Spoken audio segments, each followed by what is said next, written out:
Alrighty. Good morning, everyone. I hope everyone is doing well. Or greetings, ladies and mendrigents, whichever one you prefer. Hope everyone's doing well. Still have people streaming in, so we'll just sit here and have a bit of a chat while people roll in. And I open up stuff I should have opened up before the stream.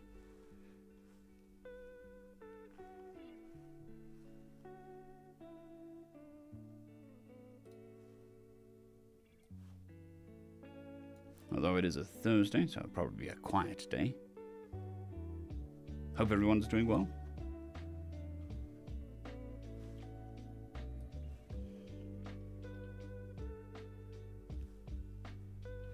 Just checking the angle of the camera there.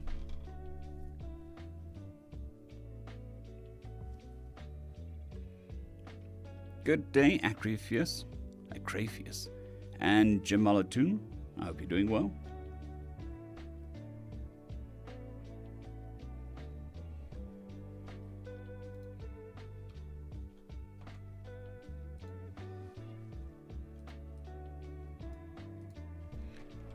I think we'll change the title to something funny. Telling my computer stories from the internet. There we go. Oh, that's good, Jamonatun. I'm glad that the weather's pleasant. We're heading into winter or autumn here, so nights and mornings are getting a bit nippier. Just one of them things. We are locked and loaded. We have coffee, we have Monster, we have hydration. Apparently it's a potion of invisibility. We have one of those too. It's good, you know, for stuff. You never know when you need a potion of invisibility. It's one of those things.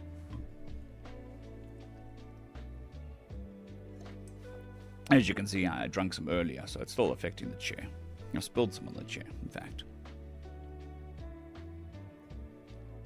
Valdemar too, good morning, hope you're doing well.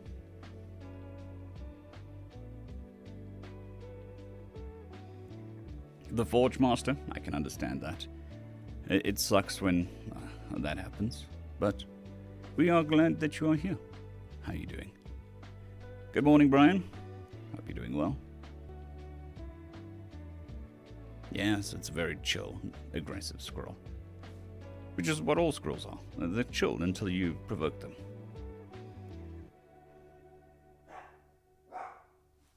And same with the dog, you know. Barking at, I don't know, the birds, probably. Good morning, DeSoto. Hope you're doing well. Sasha, it's good to see you again.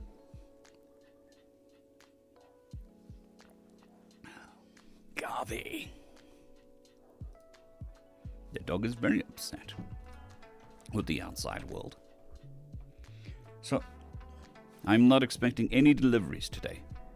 So there shouldn't be an interruption in somebody phoning me for a delivery. We can hope.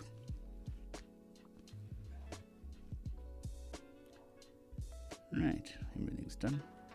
I was thinking that we push it a little bit today and we try to do 2 stories or 2 videos. Because I need to do one for Saturday. Because Saturday is my day off. I don't really want to record on Saturday. Give my voice a bit of rest. So either today or tomorrow I need to do a double video. So I thought I'll try today.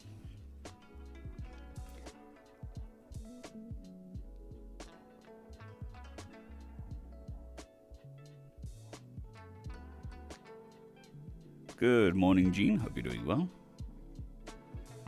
Oh, that was a good crack.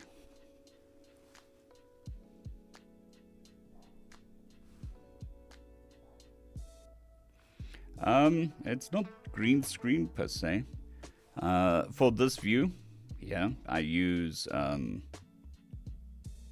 AI to remove the background. So it's not green screen. This is the AI being confused about what's foreground and what's background. That's why this doesn't work. If I do this, it sees this black, the water thing as background, so it removes it. I wasn't happy with the green screen functionality of OBS, so I just used the AI, and then we use this for when we are doing recordings, so that we can use the editing software, screen removal, which is a lot better.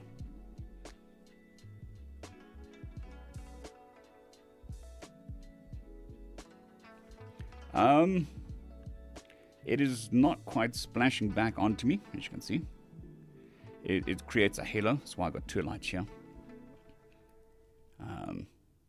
But we're not doing green screen removal, so it's not removing the halo. It's just separating the background and foreground.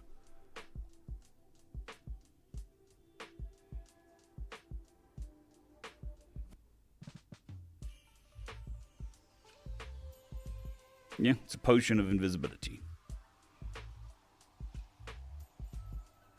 Well,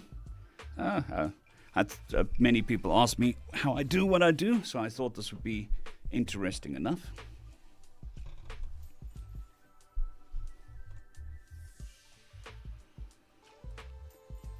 Yeah, so I mean, the hand is quite distinct. The green screen isn't really splashing.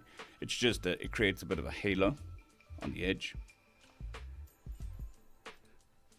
Although, let me try this again. I'm going to do that.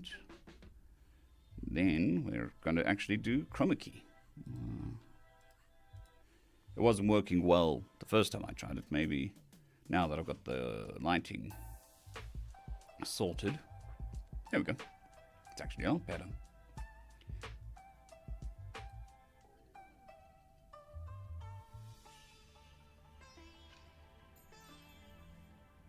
Also, the green on my face could also be from the screen.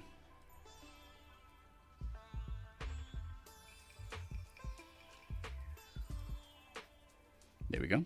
That's chroma key. So now you should see this when I raise it up. So you can tell the difference now.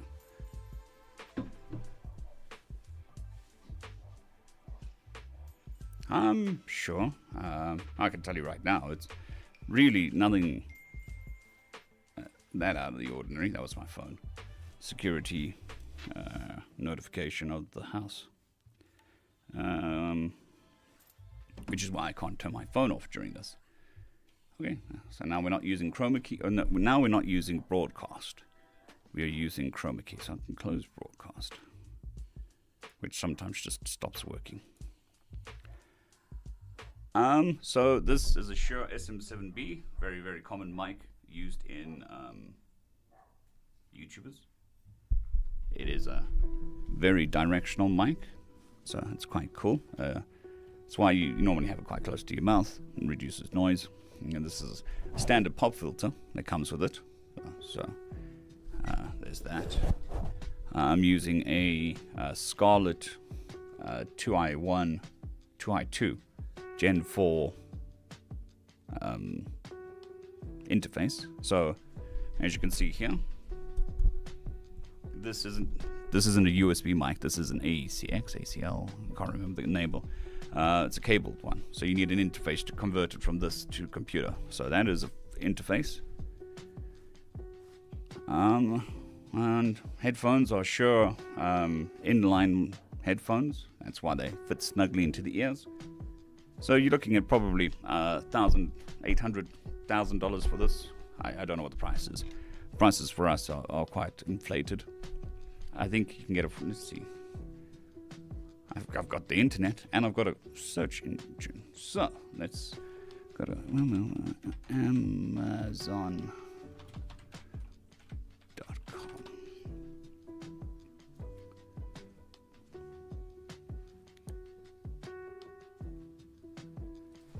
Sure.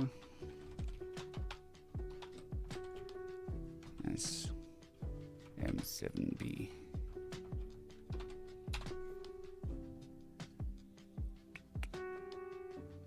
A lot cheaper than this. This is a $400 microphone on Amazon.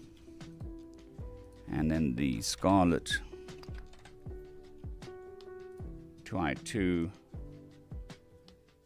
Gen 4 is $70. So, what's that?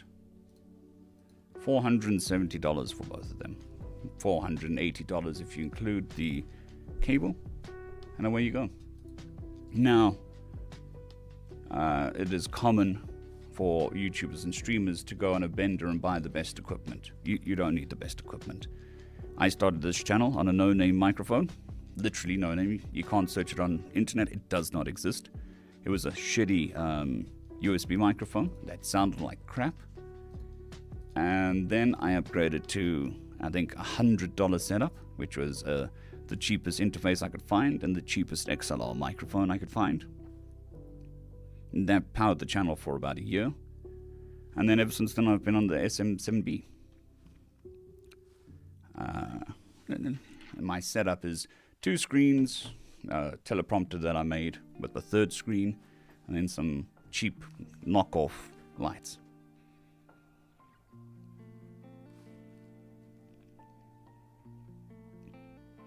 Killjoy, I'm glad you joined the stream. Oh, stream, not scream.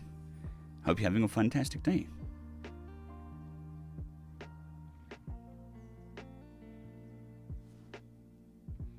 Yeah, that's because of the green screen. So it's the halo caused by the green screen. Which,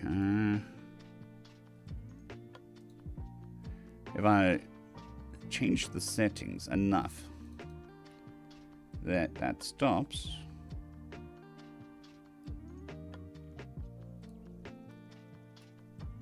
That should stop it.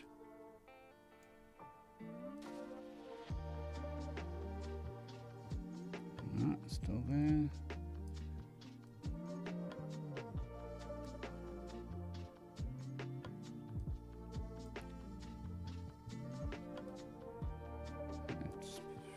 Smoothness. Yeah. There we go. That looks a bit better. It's not great, but it looks better. The easiest solution would just be to take the headrest off. Or paint it green.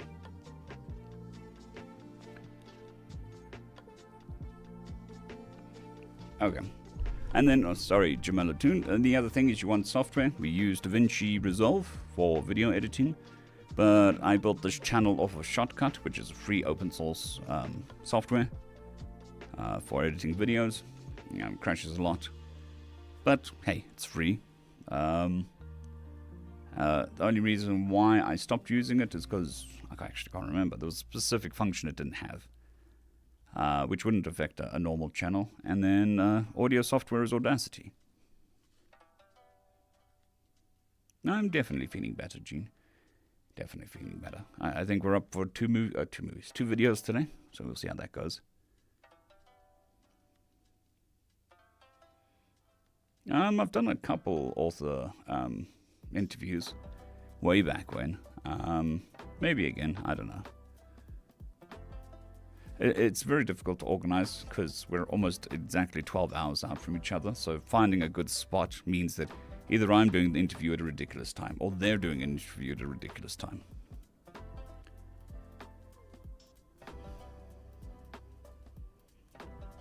It's not good, Brian. Hopefully the rest of the evening is pleasant. Right. So then this should also be... Yeah, that works. I'll probably just pull the headrest off tonight, after the stream.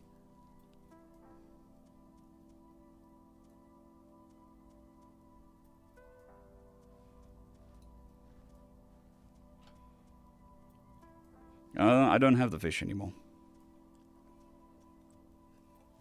They were retired to a friend's place. He was thinking about getting back into aquariums. And I was moving and immigrating. So I passed it along to him. And he would definitely take good care of them. So they're in the retirement home, basically. Still planning to immigrate. So, yeah. Can't really take fish with you when you immigrate. Yeah, maybe once I've immigrated, I'll start another aquarium. Maybe. I don't know. Q&A is every stream, really. DeSoda. Ask a question and I'll answer it if I can.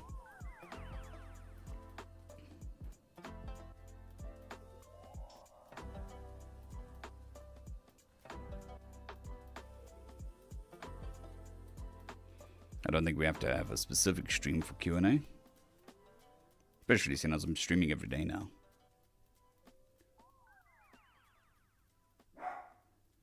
Jamalatoon, I use, was it Midjourney? And the phrase that I use for all of them is outer space in the future. So,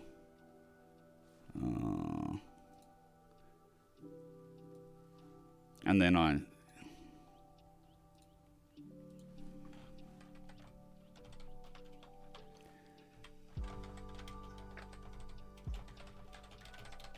every day I type that, I get a different 4 pictures, and I just pick.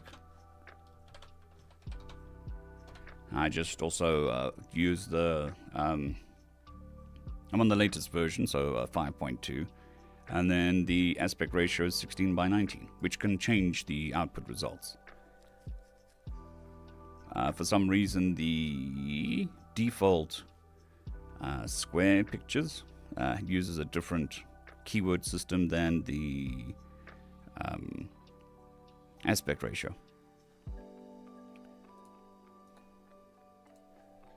So okay,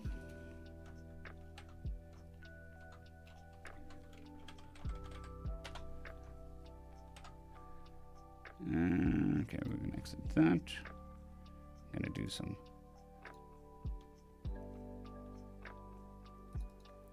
No, not you.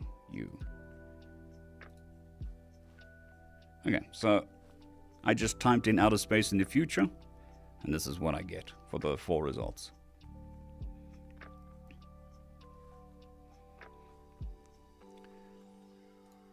And the keyword that I used was /imagine. Let's make that bigger.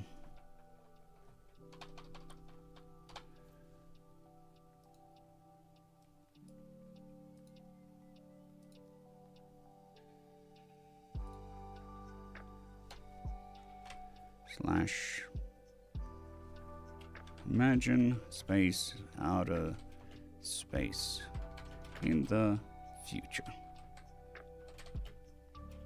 -- AR 1280 by 720.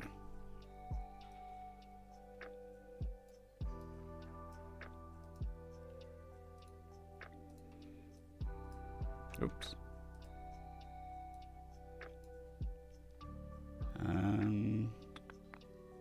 White, no, green. Green will stick out. So, no, not really. So that's the keywords I use for all the backgrounds. Nothing special.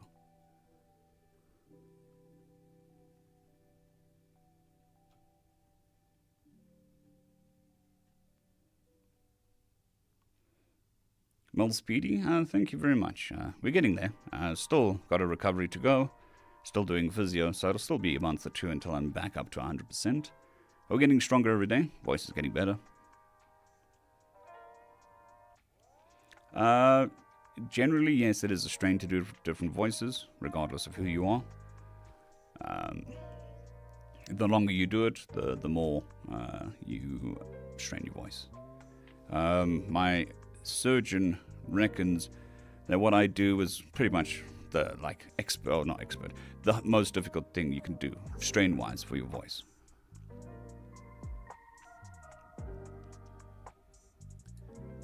Outer space, which one? The story outer space? Or story out of space? Or do you mean outer space in general?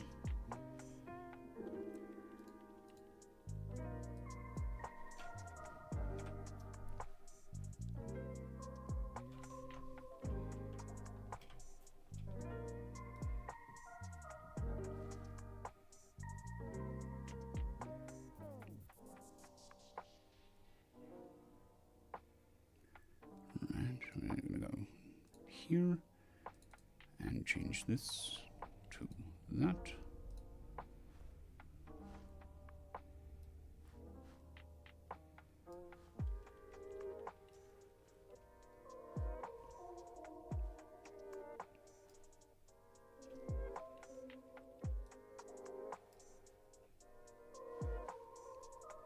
Alright, now I wish there was a dark mode for this, but apparently OpenOffice doesn't do a dark mode, and neither does Google Spreadsheet or Google Writer, Google Docs. So we're going to suffer through light mode versions of these software.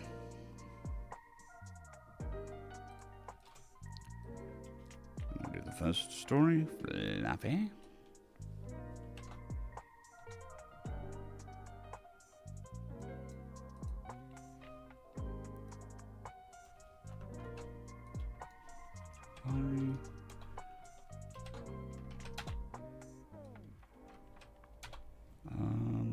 Why are we doing this? What is this? What have I done? How do I change this back? I think I pushed the wrong button somewhere.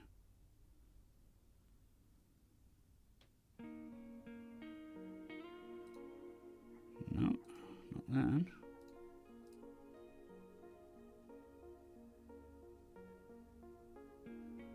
I don't know. Doesn't really matter.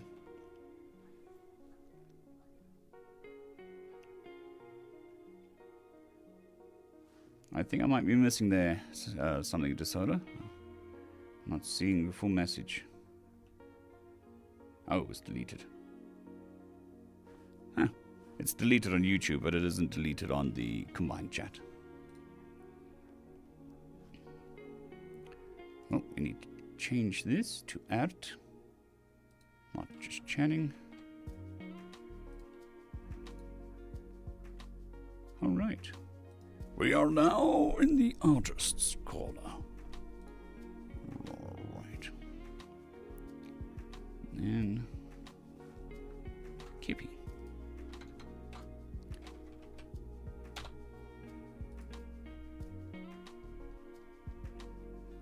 Right. Q.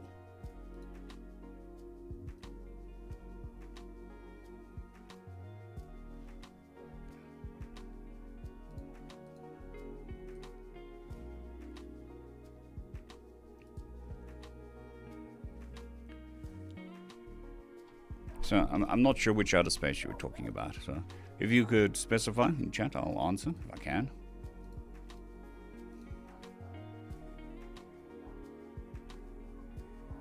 Sounds tough, Brian.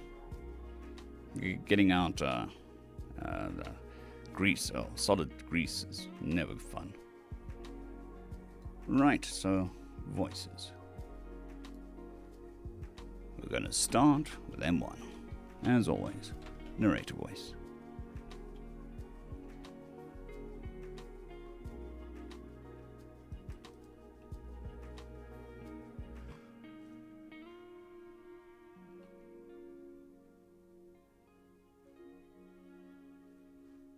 Mulgrog, okay?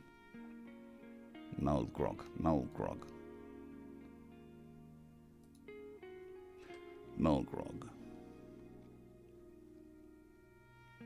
We can work with that. It's not too bad. Definitely not the worst name I've seen. What you gonna like? Blah, blah, blah, blah, blah. Right. So we've got text here. I'm just gonna put a highlight in there for now so I can see it. We need to figure out who's talking and how they're talking. Imagine you are a two-dimensional being moving about.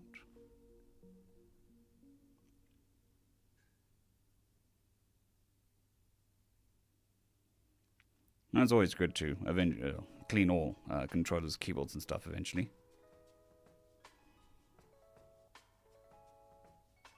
Fair enough, Brian. I've done that before as well.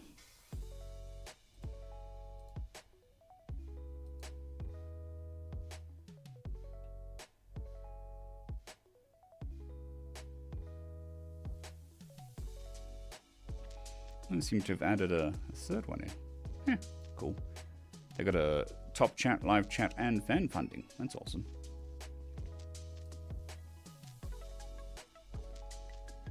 What are we doing? Okay. Professor Students. Okay, unlikely excuse for a starship. Growing in the forward view screen, Zorik thought back to his first astronavigation class, Professor blah blah blah. So, Professor, normally old man voice. Because, yeah, Professor.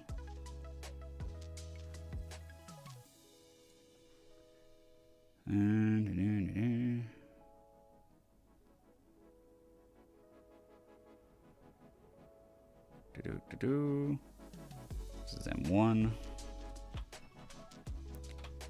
And then this would be M2 again.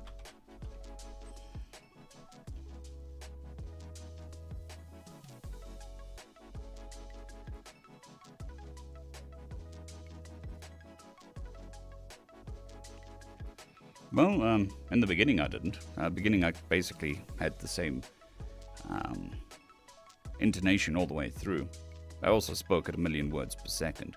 But people always were complaining that it was difficult to differentiate, the narrator and the characters. So I started working on doing characters. And now we're here.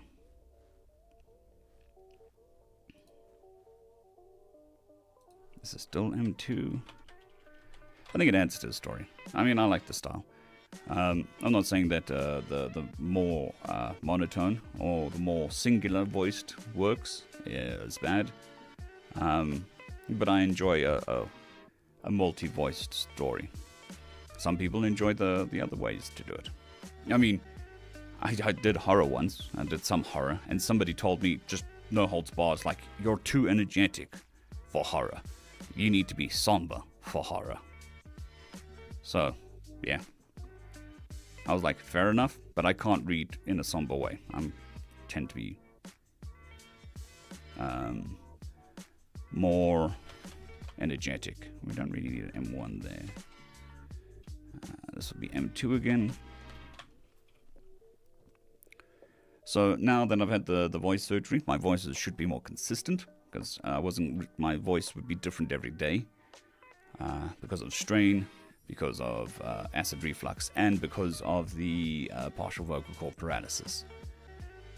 So one of the reasons why I opted to do the surgery was for a more consistent voice, day to day. So now that I have a consistent voice, I can hone in the voices.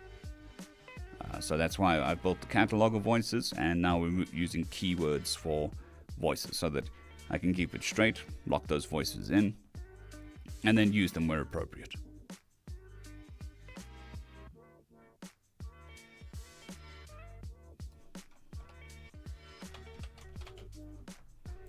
I mean, I would love if I could get to the same level as Mel Blanc. Mel Blanc? Yes, Mel Blanc. But that is a very hefty goal.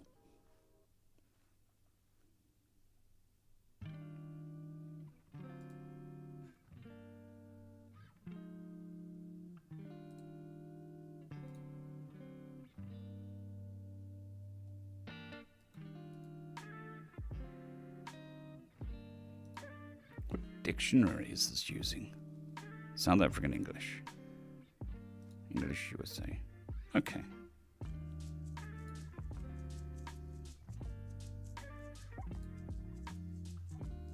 That hasn't... Don't know.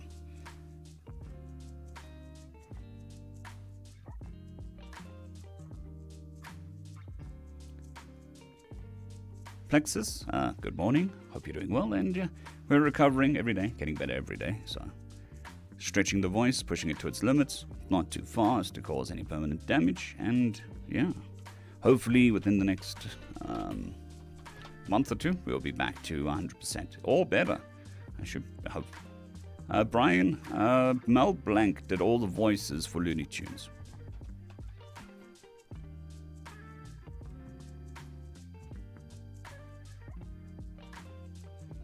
I agree, Gene, but the horror narration community would not.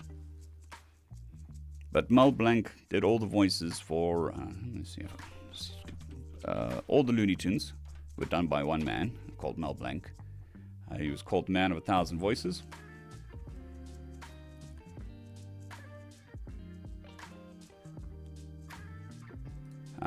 Most people don't know who he is because he died in 1989. So at the age of 81.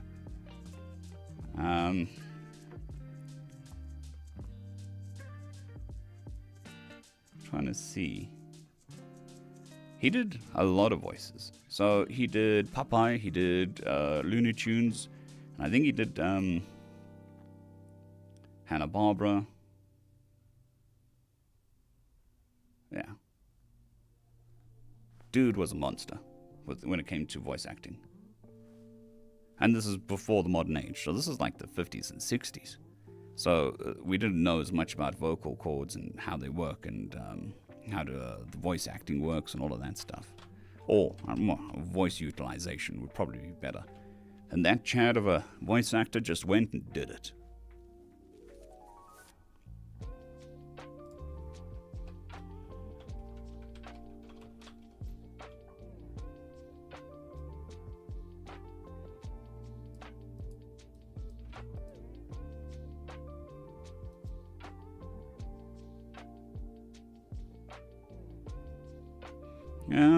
Okay, Captain.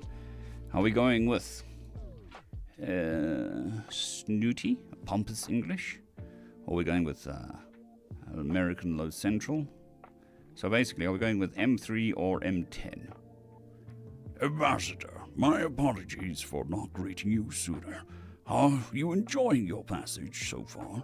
Or, Ambassador, my apologies for not greeting you sooner. Are you enjoying your passage so far?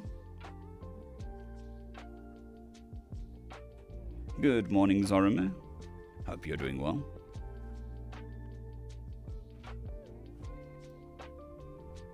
Now, I'm thinking, American Low English. So M10 for the captain. Kind of want to keep that pompous English voice for very specific types of characters. This is an American voice. I know it's not. It's close as I can get. Are you enjoying your passage? But hopefully now, since the surgery, I can start dialing these things in. Work on accents and stuff.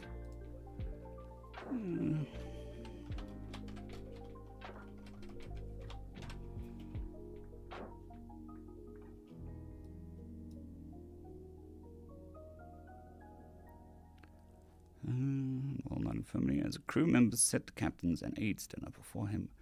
Once he had his mouth clear, and not knowing how long he would have the captain's attention, Zurich jumped right into it in heart of mystery. Heart of mystery. I think we'll do mysterious voice. If it's not too much rude to ask, Captain, why do humans prefer to travel in the lost dimension, and how do you do it when nobody else can? That's what we do with a mysterious little raspy back of voice. So that's M12.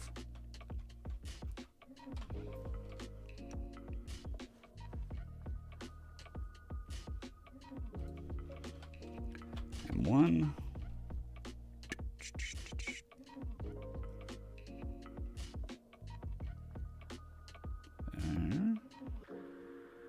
God, are they? Captain. So American. That's M10. And that is all the same person. Yep. M1.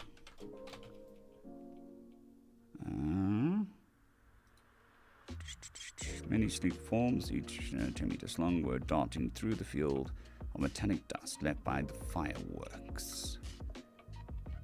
This is Captain, so M10.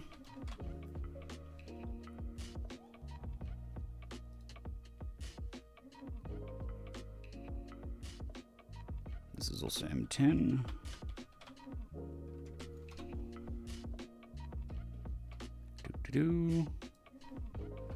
M1.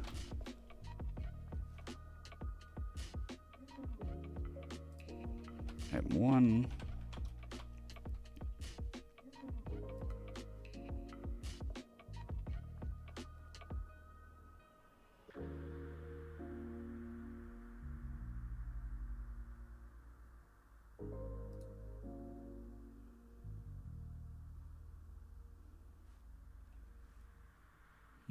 Conversation had flowed through several courses of food and wine. The captain seeming in no hurry to leave when his aide suddenly answers his hand. Okay. So this is the aide speaking. I think we'll go with M3 for the aide.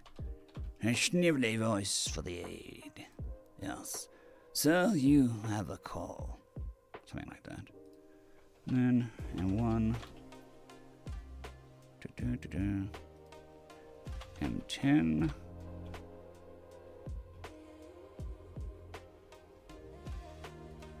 M1.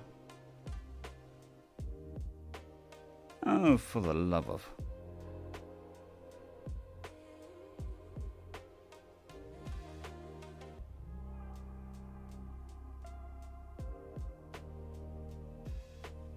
Okay, that is the captain speaking.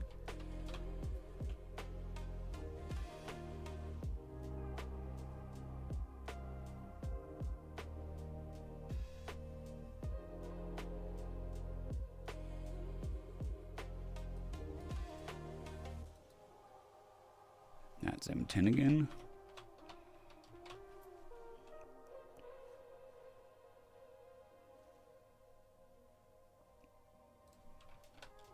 M1.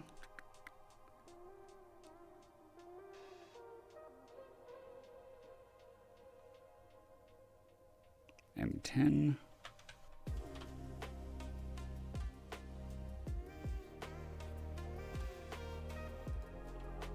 M1.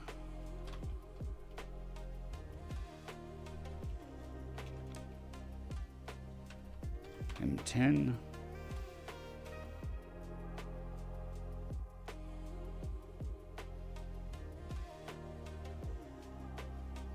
M1.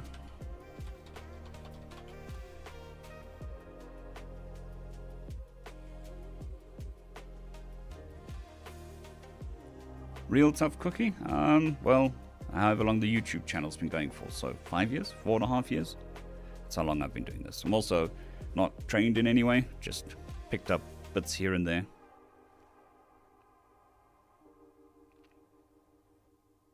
Probably would have been better if I was trained, but that should cost money, and I didn't have money in the beginning, so yeah.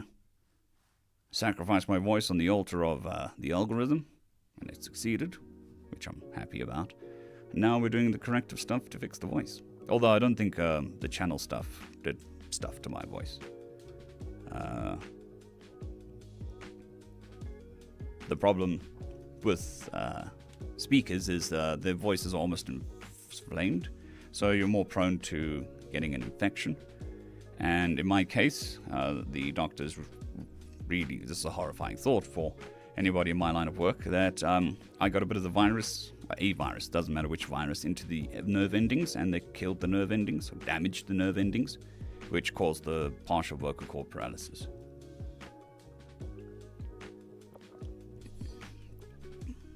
So it is very possible that one day I could wake up and not have a voice at all because of the same thing, even though it's a very small chance of it happening. Still a chance. But we keep doing what we're doing. Try to keep improving every day. Try to do my best to earn the money that all of you help me earn. Good morning, RVB. Hope you're doing well.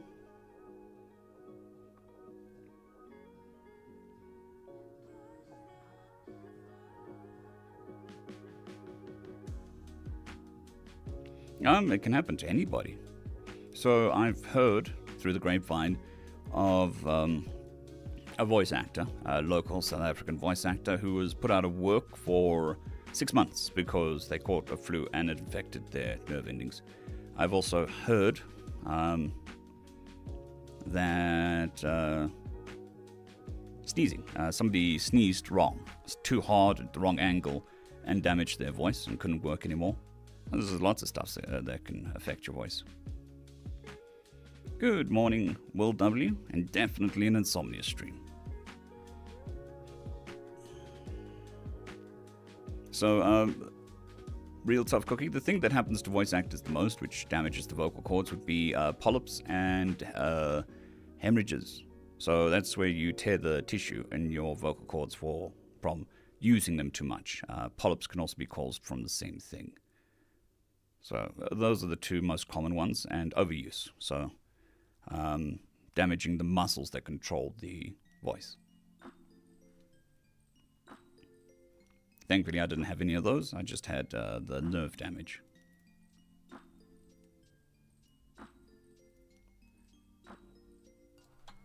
M10.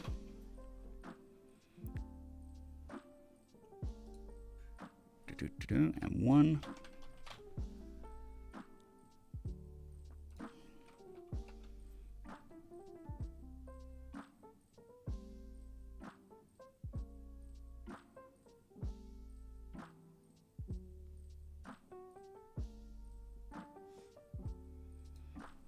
M10. Yeah, they can be.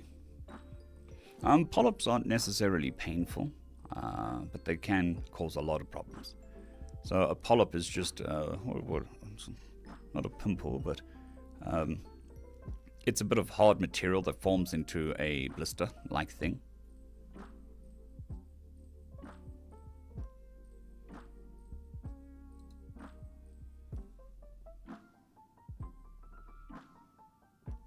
Well, thank you, Real Tough Cookie. I also don't know the science around voice acting. I just do voices, and then if I like it, I keep it. If I don't like it, I try for another one. No, the polyps are solid, so it's more like what's the word? Trying to remember. Outside the body, there is a thing, keloid. It's like a keloid, except it's internal. It can be quite small, can be quite large. And a keloid is, like you said, it is build up of fluid and then it solidifies. So basically, you use your voice until you get a blister, and then it solidifies.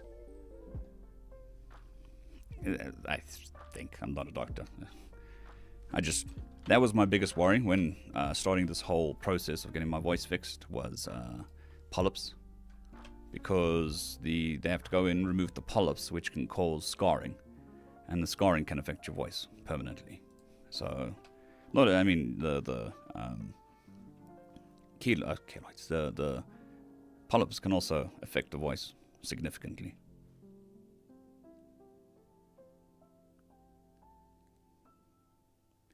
Skin tag is also very, very similar. Diesel frost. I don't think it gets quite as long as a skin tag, but there you go. Good morning, Kandaria. Hope you're doing well. M10.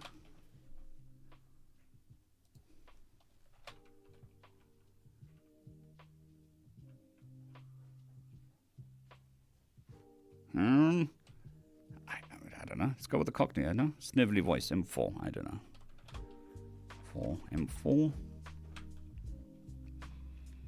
If only the humans could transpose Fluffy to other dimensional triads, the Mulgrogs wouldn't stand a chance. Something like that.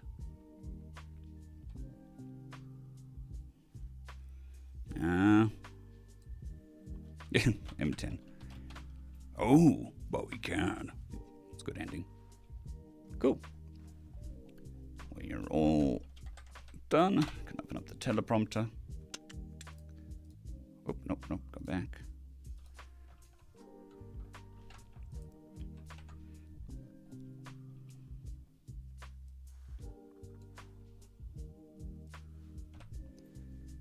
Right.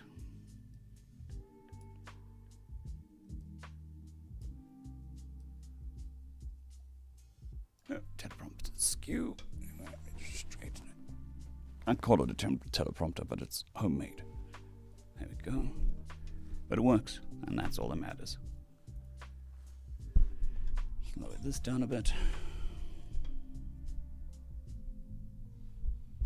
What I want to do, I think what I'll do is take this off. Oh, don't want to miss that. Can't do that. I have to take that off. Now I just wanted to try get the microphone in a better position. ASMR taking stuff apart.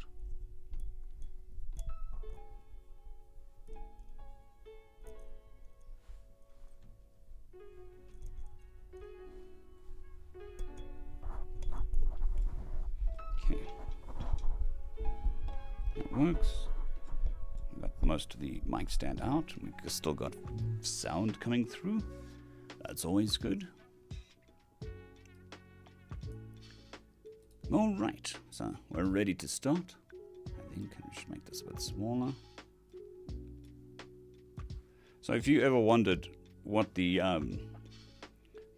teleprompter software does, this is what it does. It mirrors the text.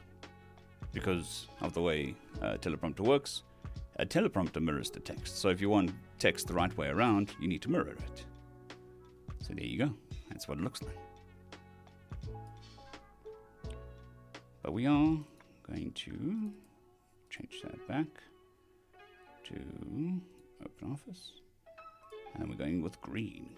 Hello, green screen. So we record with the green screen for videos because the software for green screening on the video editing software is a lot better than OBS. So that's basically it. So we can close these. We can close these.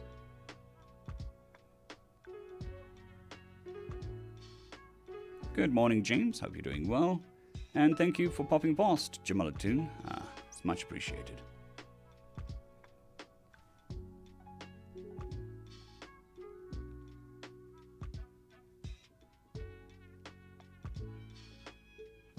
$150 people? 200 people? I'm not sure what you're talking about, James.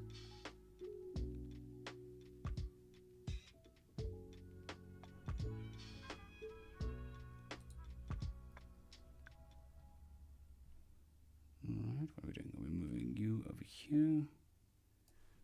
Nope, not maximums. Over there. And then we're opening up.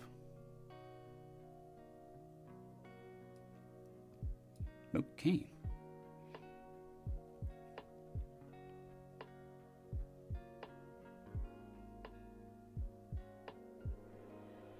Start recording.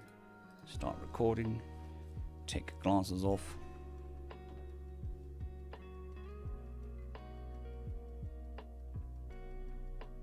Right. Onto the video. Greetings, ladies and gentlemen, and welcome to this latest edition of Tales from Outer Space, where I take stories from across the internet and read them for your entertainment. This particular story is called Fluffy, written by Something Touches Back. As the shuttle approached the human starship, Ambassador Zyric turned to his datapad and ensured again that his life insurance information was up to date. The starship was all curves and bulges in a gaudy patchwork of vibrant colors, with way too many windows and not enough weapons. The visage was made all the more cringeworthy by the sheer size of the human ship, dwarfing the sleek metallic needles favored by his own species, the Renthan, and perhaps even larger than the hulking angular dreadnoughts favored by the Mulgrog Imperium. It was an act of desperation on the part of the Renthan government that Ambassador Zyric was going to dispatch to that Ambassador Zyric was being dispatched to the human homeworld in an attempt to elicit aid. Any aid. Unless something changed, Mulgrog dreadnoughts will crush the remaining Renthan defenses in a matter of a year. 2 at most.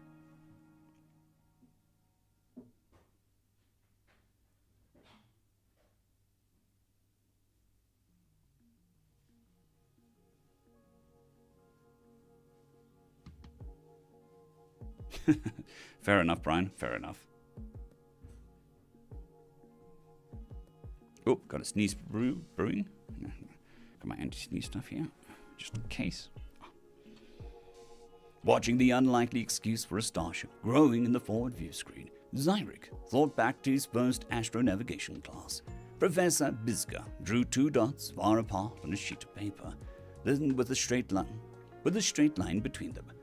Imagine you are 2-dimensional beings moving about on this paper, and you want to move from point A to point B.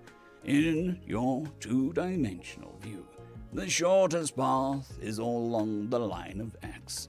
If these are stars, X can be tens, hundreds, even thousands of light years. Professor Bizga then crumpled the paper into a ball. But if your 2-dimensional self could somehow see in 3 dimensions, you might notice that another path exists. On that one that crosses between instances of your 2-dimensional view, and this path is much shorter. The professor held up a crumpled paper ball. We perceive the universe in 3 dimensions, but in truth, the universe is a crumpled mess, having at least 10 additional dimensions that we know of. Astronavigation is a science of mapping out the crumpled and finding the shortest path across all 13 dimensions. Our 3 and the 10 others. He paused to let the note-takers catch up. A starship transposes itself out of our 3-dimensional into a different set and travels in the coordinates frame before transposing again. Depending on where you are going, you may be required to change dimensions multiple times to follow the shortest path. But beware, astronavigation is not just geometry. Each of the 286 possible triads has its known quirks and must be considered. For example, normal space, that is, the triad of dimensions 1, 2, and 3, is the only triad known to contain organic life. Conversely, the lost dimension, the triad of 2, 9, and 13, has proven to be unsurvivable. Ships that transpose to that triad are never heard from again, and we don't know why. A decade.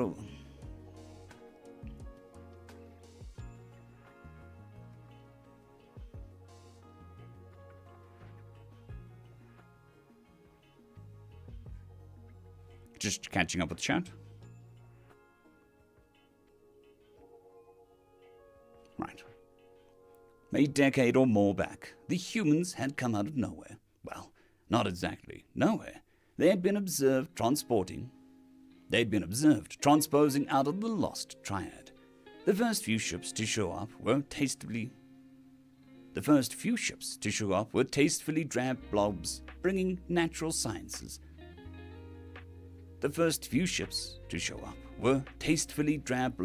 Bringing natural scientists and anthropologists. They seemed non-threatening and friendly enough. Then the big ships came. It was an invasion like no other, not a military invasion, but rather an economic one. The big ships disgorged hordes of shockingly ill-disciplined troops. Haggard-looking officers in matching uniforms of black pants and pastel-colored short-sleeve shirts tried to corral platoons of brightly mismatched ground forces, carrying no weapons but money. Lots and lots of money. The troops spread out through the planet, buying any small item they could get their hands on. Clothing, decorations, art, even pictures taken with the locals. The kitschier,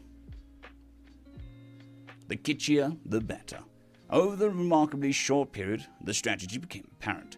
The vast influx of currency caused rampant inflation, and the local culture and traditions got commodified and distorted to the point where the planetary economy became dependent on the feast-famine periodically driven by the arrival of human ships.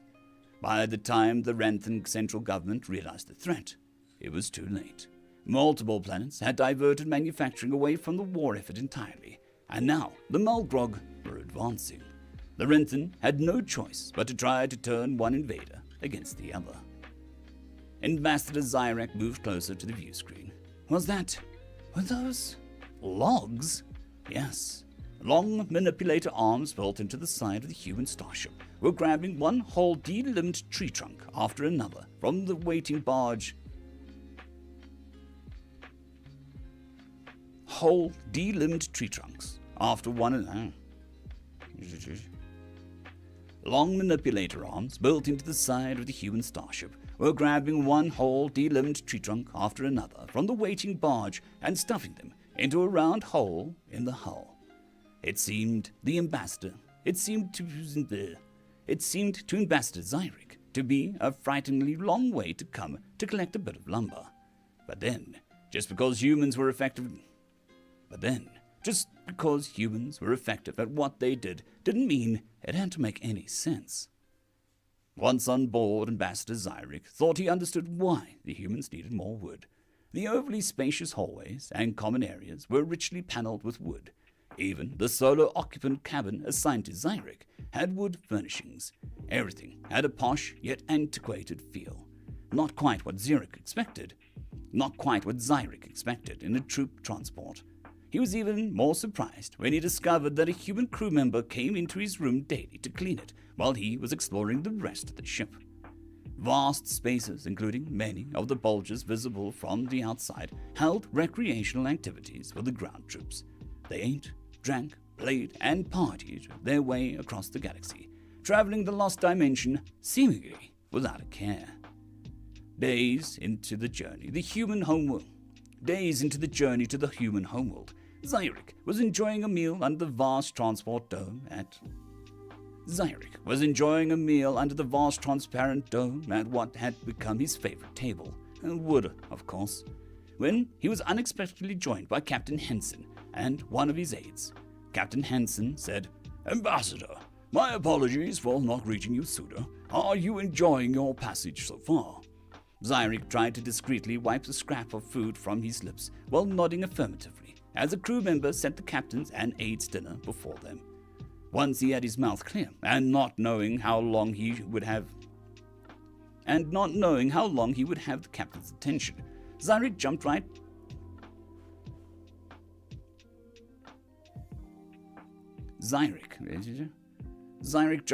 into the heart of the mystery. If it's not rude to ask, Captain, why do humans prefer to travel in the lost dimension, and how do you do it when nobody else can? The captain set down his fork and smiled. Excellent timing. We'll have a demonstration momentarily, but the gist is that our homeworld Earth happens to exist near the center of a particularly flat part of the galaxy that we call the local bubble. Traveling in most dimensional triads, it is nearly 500 light years from Earth to the edge of the bubble. It took us a very long time to realize the only short path to anywhere is through the lost dimension triad. But, like everybody, we lost a few ships trying to get through. After much experimentation, some smart people realized the problem was just the lost dimension. Some smart people realized the problem was the lost dimensions were already occupied. Oh, look, it is time for the demonstration. Zyric looked up through the dome in time to see some small projectile shoot away from the starship and explode in a dazzling flowers of sparks that slowly cooled into the blackness. Just as he was wondering what it was supposed to be, he became aware of the shapes. Many sleek forms, each tens of meters long, were darting through the field of metallic dust left by the fireworks. We call them voidfish, the captain said. Said the captain. They feed on metals. They prefer oxidized metals, but some species can eat through the hull of the starship, given time. That is why our ships are made out of organics and carbon fibers instead of exotic alloys. Using fireworks to charm the voidfish entertains the tourists. Zyric didn't know the name for the human economic shock troops was tourists. He would have to make a note of that in his report. The conversation had flowed through several courses of food and wine, the captain seeming in no hurry to leave, when his aide suddenly answered his handheld communicator before handing it to Captain Hansen. New contact, sir. Melgrog Dreadnought transporting from 568 dead ahead. New contact, sir. Melgrog Dreadnought, transposing from 568 dead ahead. 8 light seconds. Captain Hansen took the communicator and held it to his ear. Status? Who? Yeah. The ambassador is right here. Why? Did they say please? No. I cannot abide rudeness. Please be so good as to hit them with a stick when they come into range. The captain then returned the device to his aide and turned to Zyric. Captain, I already forgot his name, demands, rather rudely, I might add, that we surrender our ship and submit to capture for conspiring with the Renthen. The captain looked up and pointed. That's him, that faint dot in the distance.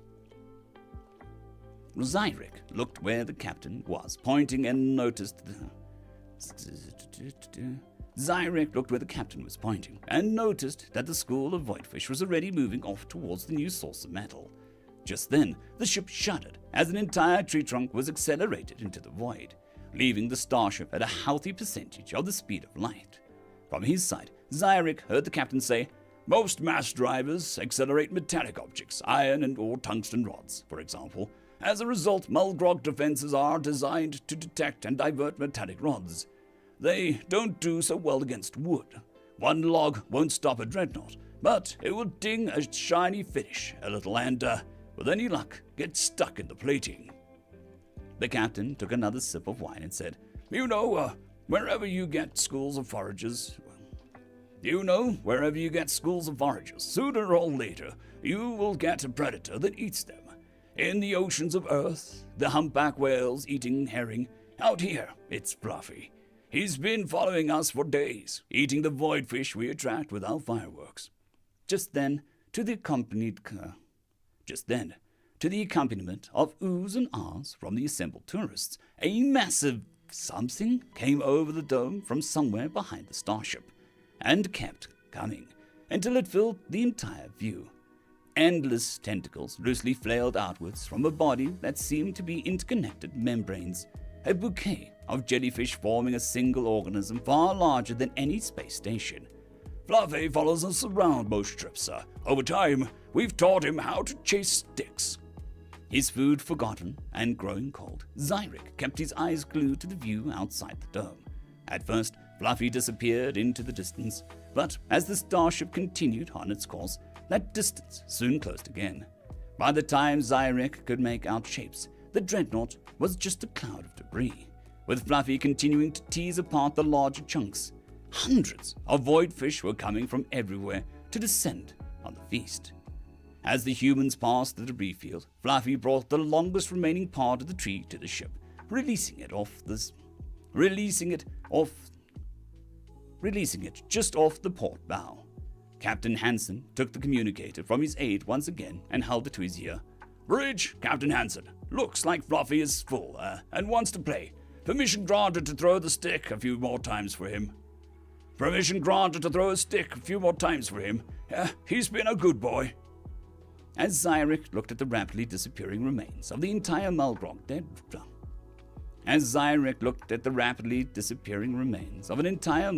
dreadnought, he mumbled to himself.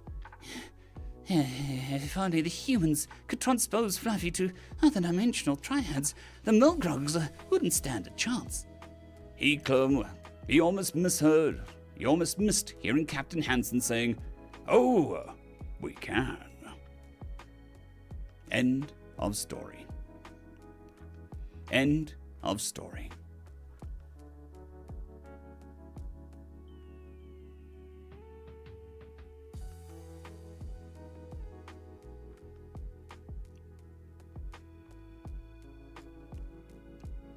Okay, now finished recording.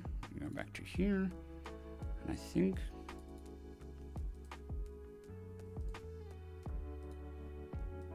so. This is what Audacity looks like. This is the recording. At the end there, I recorded some ambient background noise, which we're going to use for the noise profile. But first, we're going to catch up with chat. That is a lot of people to deal with, 150.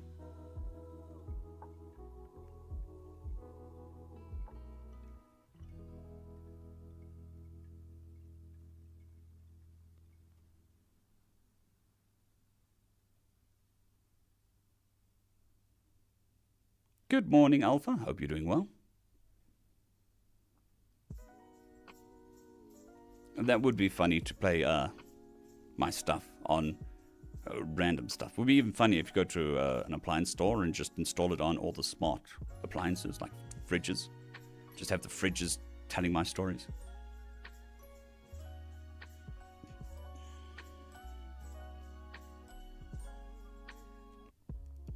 Thank you for the kind words, Zorima. That's much appreciated. Right, and I am caught up. So, where are we? Oh, we removed the noise profile. So we take a sample of the ambient noise and it removes that from what we recorded. We amplify.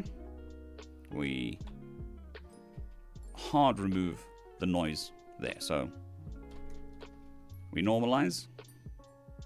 And then we analyze. That Zyric. Oop.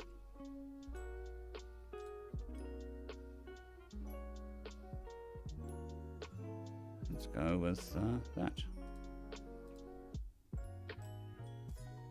Zyric could make out shapes. The dreadnought was just a cloud of debris.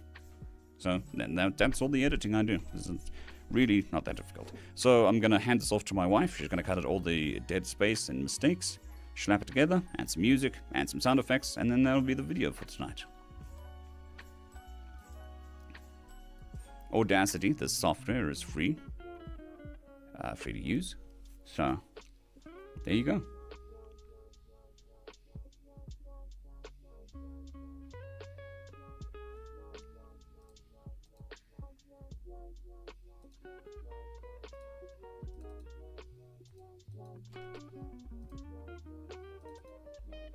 Right. I'm going to go back to... Nope, that's the wrong one. It's a list of voices. Did I close right? I must have closed right.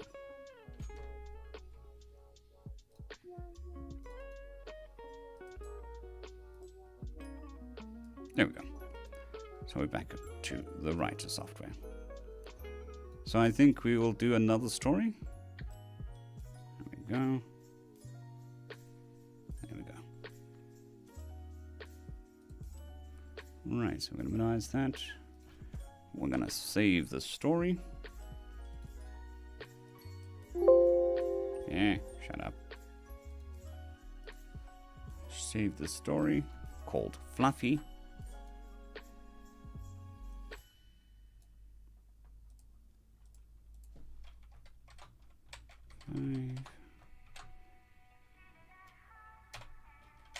Export it to MP3.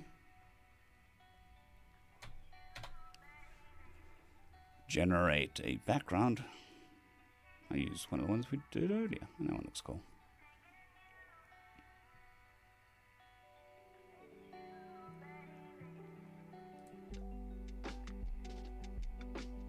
Very much Acrafius. Acrafius.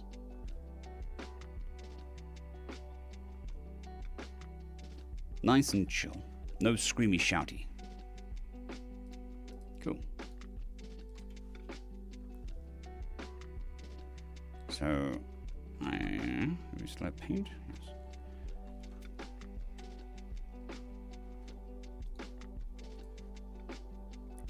For those curious,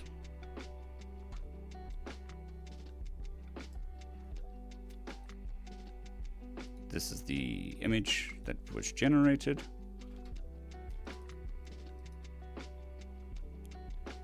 Really?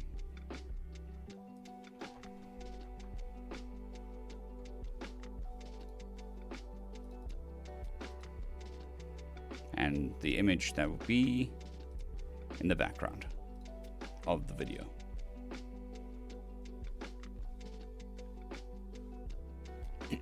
Excuse me. I'm gonna have to drink some stuff. My voice is a bit dry. Alright. So this will be sent. And my wife can start working on editing that. So long.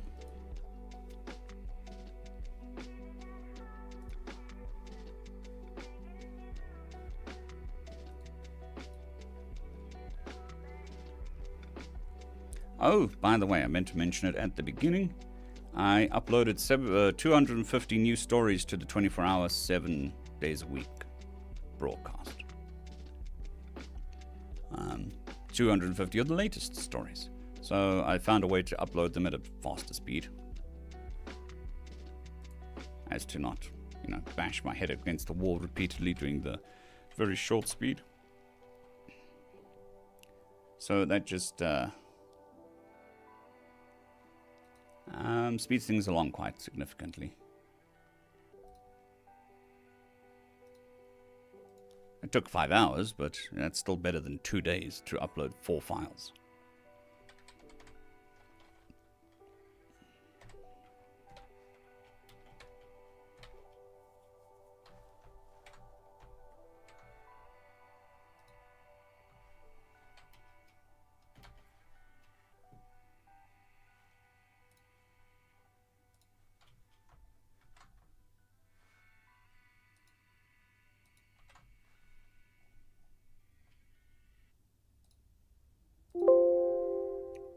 Bing!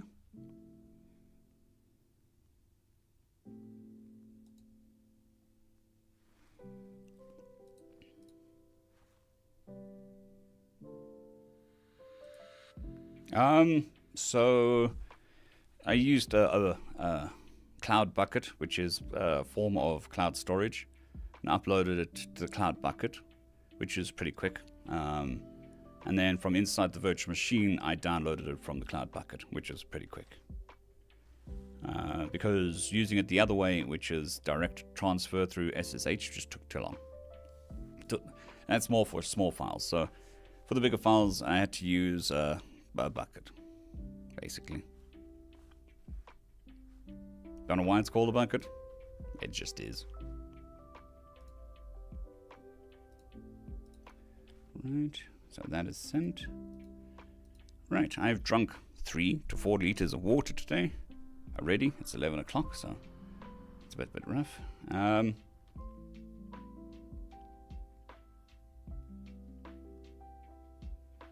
just going to step away quickly. I'll leave you with the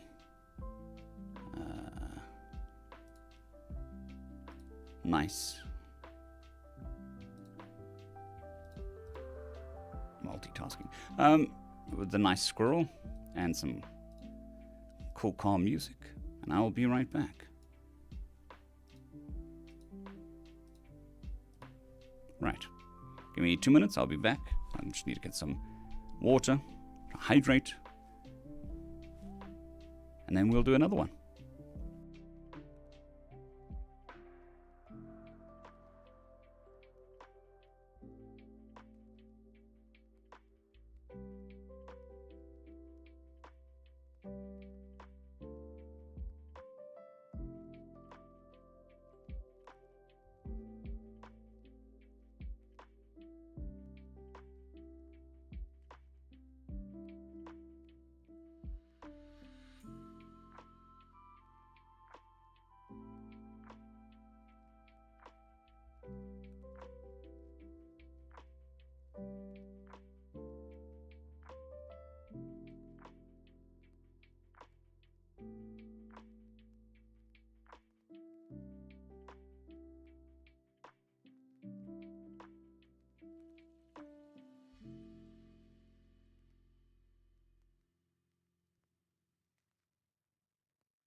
Alrighty, back. We have monster. Yes. Not quite liquid, but it does the job. Still got some coffee. And then we got 1.5 liters of water. I have some of this. Not spraying myself.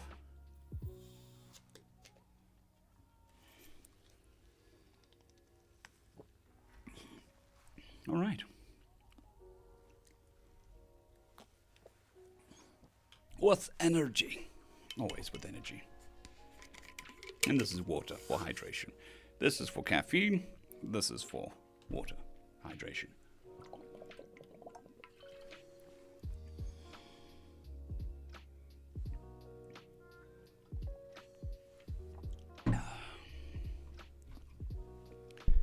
I think my voice has another story in it.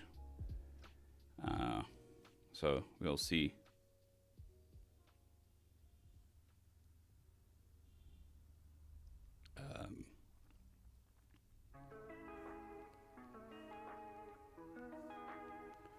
We'll see. I think my voice is okay.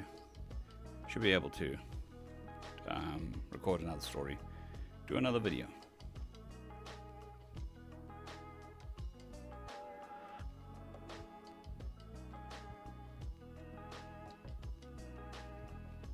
That's good.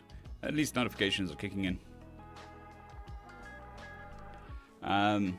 So yeah, because I was away for so long, the algorithm kind of forgot me, so we just need to build up some more videos for it to realize that we're producing again. But that is the nature of the game. I'm being a YouTuber. Yay! Right, story number next.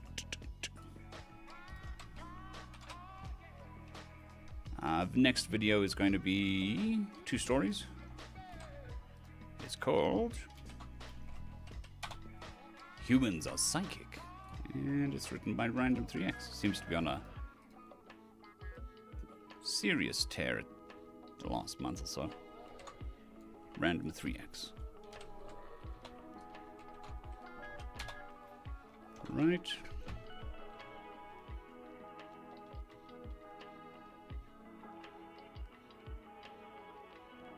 Good morning, Curtis. Hope you're doing well.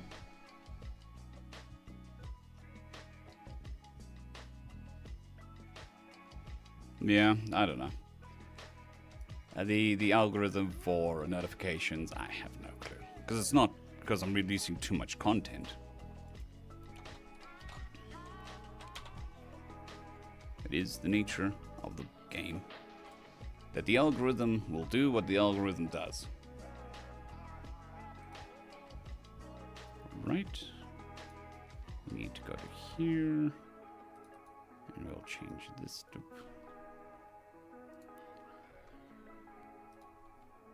Change this to...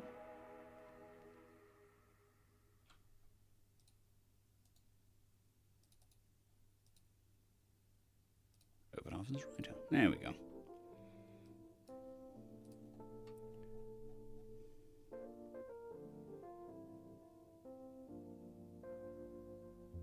Fair enough.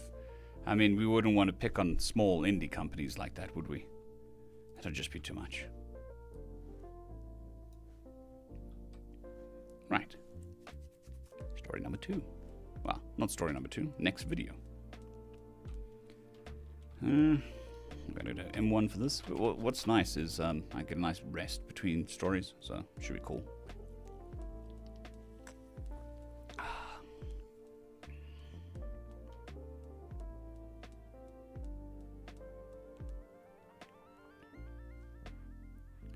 M1.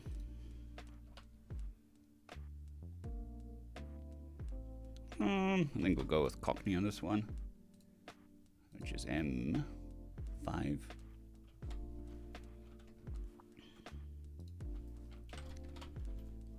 Oh, hello, sir.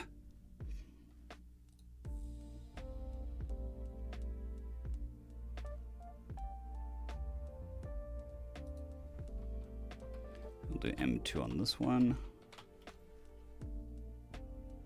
M4, it is M5.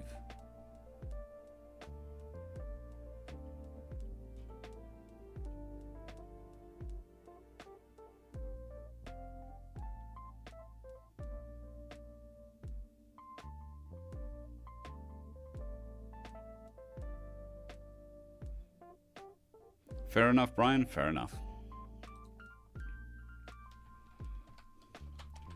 I think, yeah, Cockney scientist. M2, M5, M1, M5,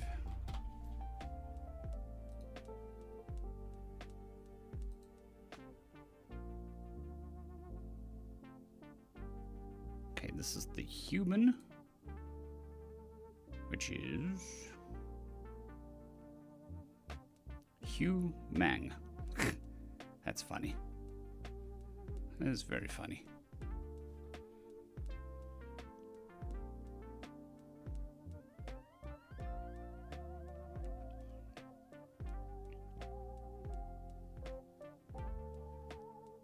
Right.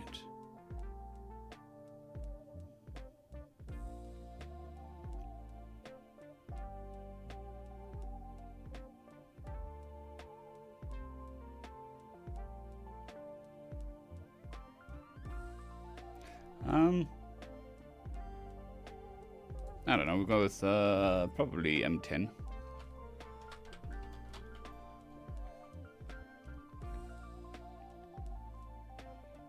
Thank you for having me. Though I will say that you've misspelled human in your documents. Yeah, that sounds fine. M5.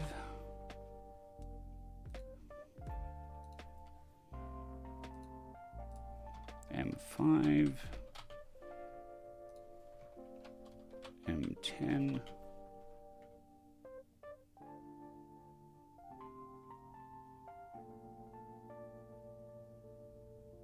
No?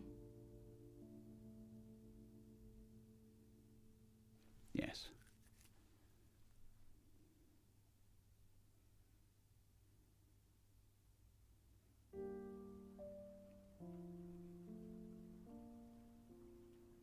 Maybe it's the boss? No.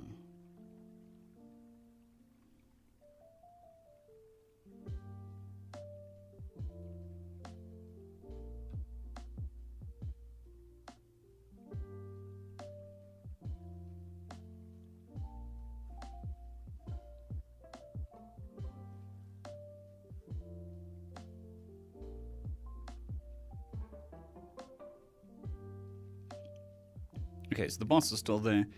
The main character is still there.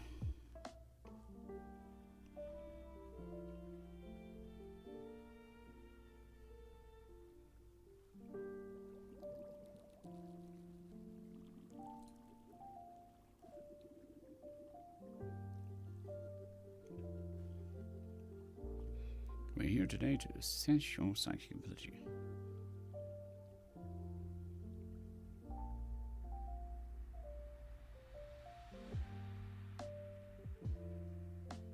That's 10. Not 100, 10. So who is this?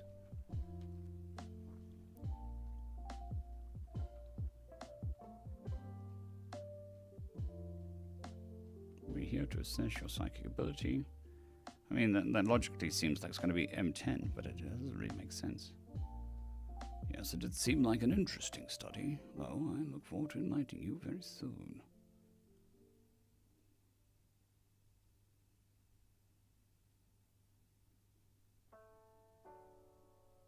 I think it's 10.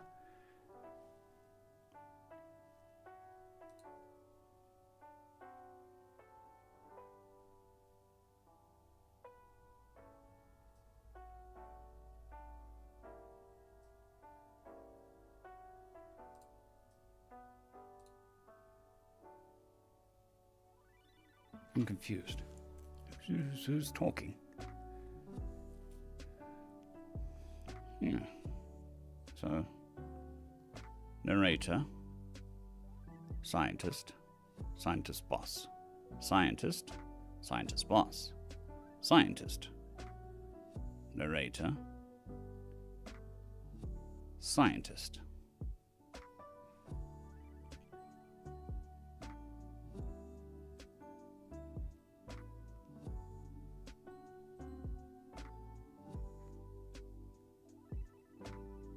Okay, so Hoon is the boss, and Prost is the scientist.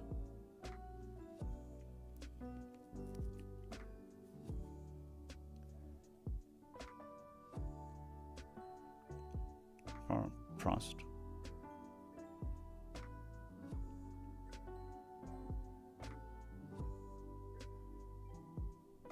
Hoon, your boss. Okay.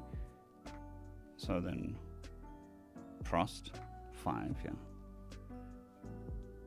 Thank you for having me. That's something the human would say. Yeah, yes. I have no idea. Every day. Every day. I say I'm going to remove it there. I deleted it. We'll save this as a playlist. To desktop.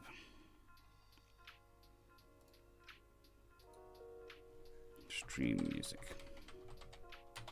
There we go. So, alien, scientist, human, scientist, scientist. We're here today to assess your psychic ability. Yes, it did seem like an interesting study, though. I look forward to enlightening you very soon. Doesn't make sense.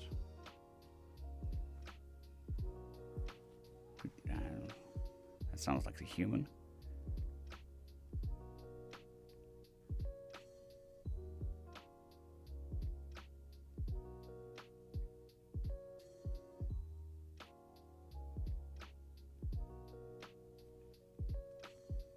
And it's a human. You said for you to properly read my aura, so it's the human. You would need me to answer an in-depth question.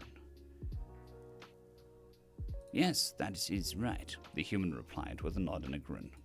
It is all, that's not the human talking. I think this is wrong. Can't be the human. This would be the scientist.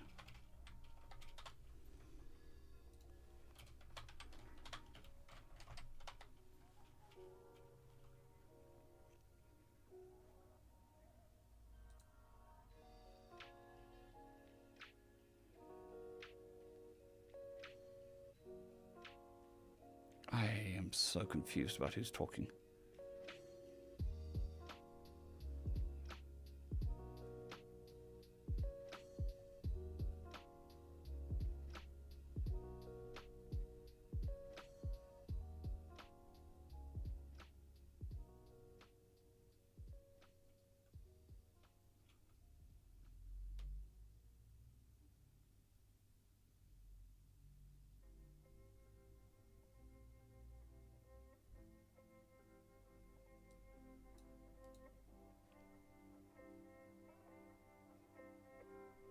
I'm seriously confused here. Right, so walking into the lab, everyone could see a few of the researchers walking on the projects, mainly studied other races in the Republic had encountered over the centuries. However, the main focus of the current study was one of the latest species found, a race from a planet named Dirt, and was called humans. Thank you for becoming a member, Zoe. It is very much appreciated.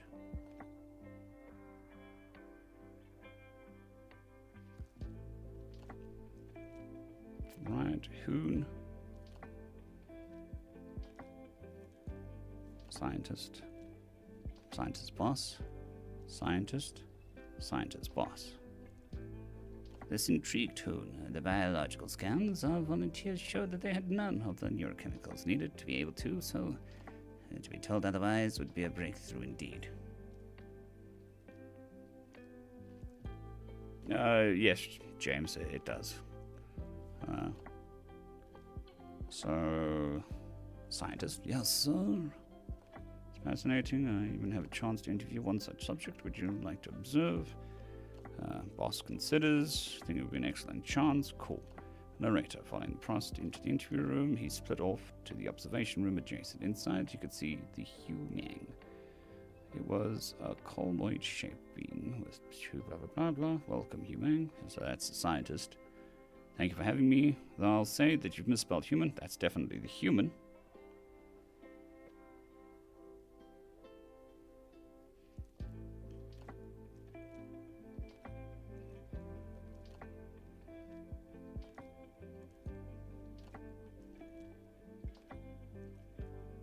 So, scientist, thank you for informing me. Prost said, yep. We are here today to assess your psychic ability. So, that'll be the scientist. This will be the human. Yes, it did seem like an interesting, though I look forward to enlightening you very soon. It's a weird way of saying it, but whatever. Human again, you said for you to properly read my aura, you would need me to answer an in-depth questionnaire.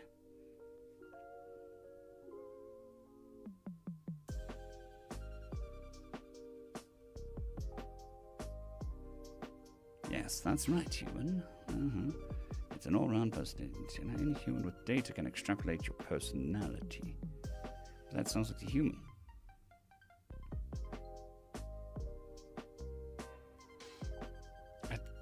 I don't know.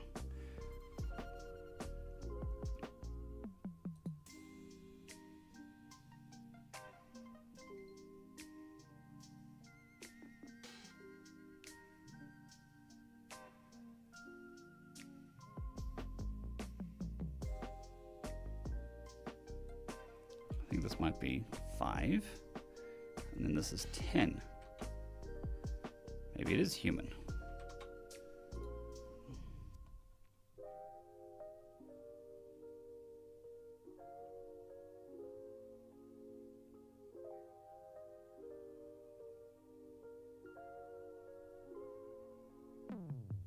This is the human. I am so confused.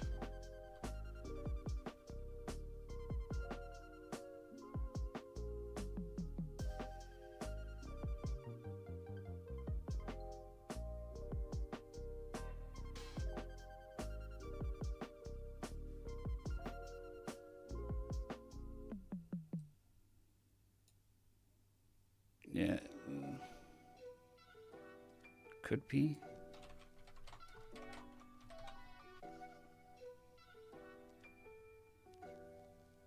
So if that's 5, it is an all-round personality.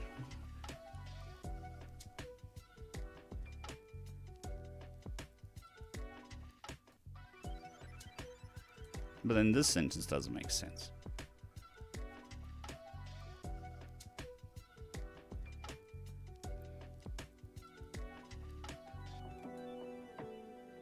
Unless this is M10, going from M5 to M10.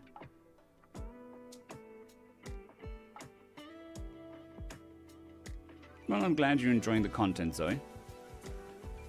Good morning, Redvex HK. Hope you're doing well.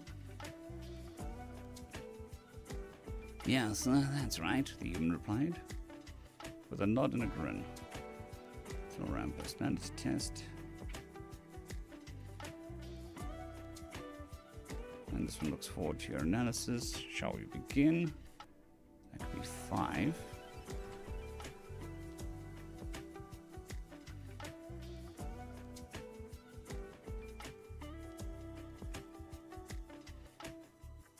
Thank you very much for the $10 super chat, the peanut gallery. It's very much appreciated. And yeah, just keep on keeping on with the recovery, and eventually we'll get back to where we were, maybe even further. Then this one looks forward to your analysis. Shall we begin? In response, the human nodded and took out a form. This confused tune.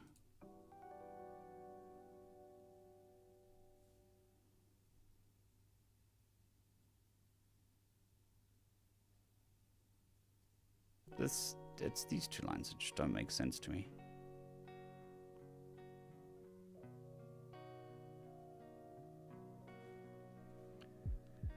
You said to properly read my aura, you would need me to answer an in-depth questionnaire. Yes, that is right, the human replied with a nod and a grin. It's an all-round personality, so I think we'll just leave that as the human. This is definitely the human, because it mentions the other one, so...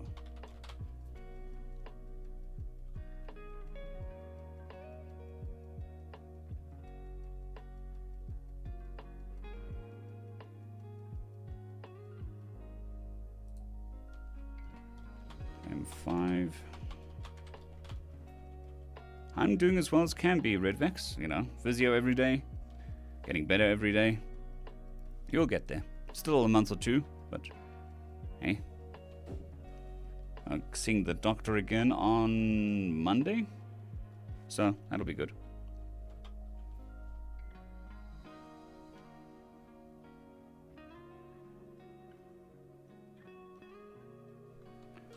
M10? I think it's just, I'm confused who was administrating the test. Because the beginning makes it sound like the scientist is going to do the test, but it's the human doing the test, so it changes the perspective. M1.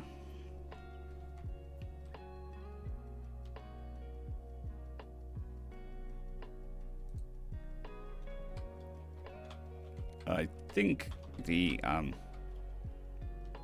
guy is reading a almanac, an almanac.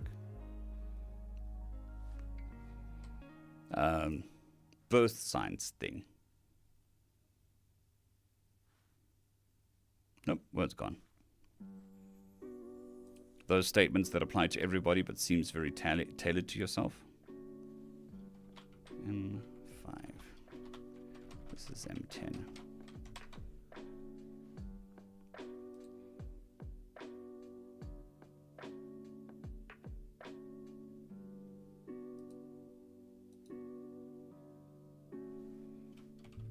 M10.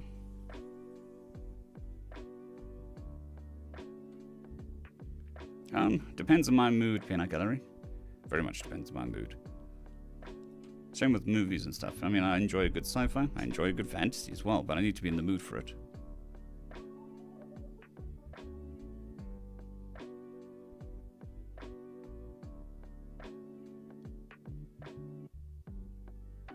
That's fantastic news, James. I'm glad she's recovering. M1. M5.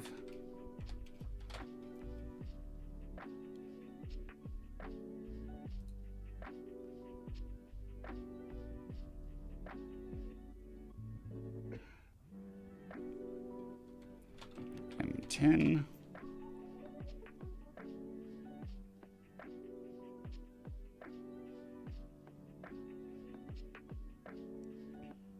You can try and make me laugh. I don't know. I'm not that serious of a person.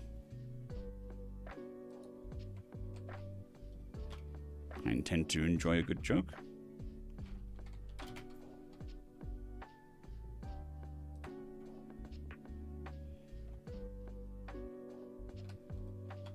M10.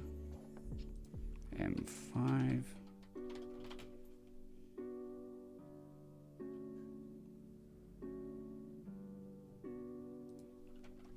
M10.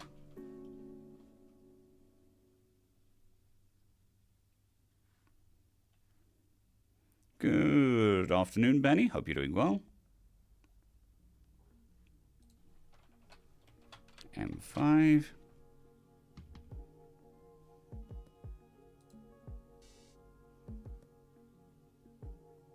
And there we go. Barnum effect. That's what the word I was looking for.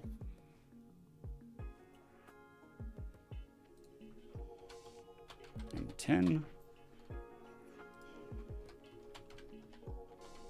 M5.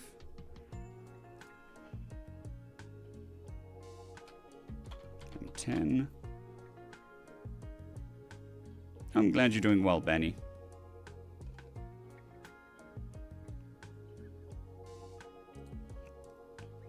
Gotta remember the peanut gallery. I wrote an entire story based off of a single dad joke.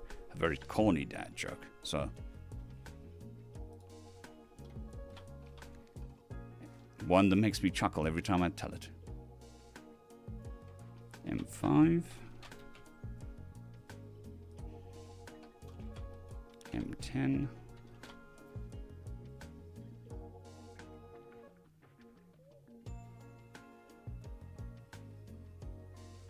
What? When did Hoon come back? He was in another room.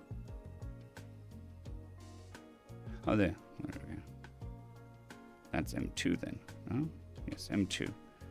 Now see here, human. We do not appreciate this deception. Human. Cool, cool. This is M10 again.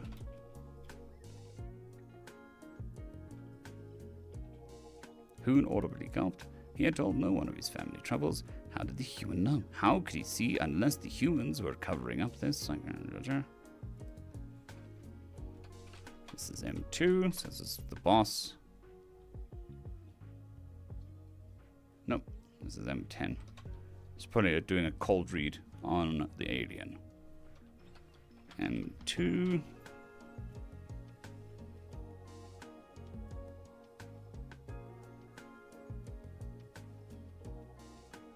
Haha, got it. Cold reading.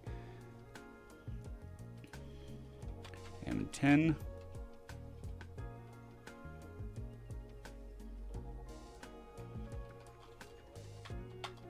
M2.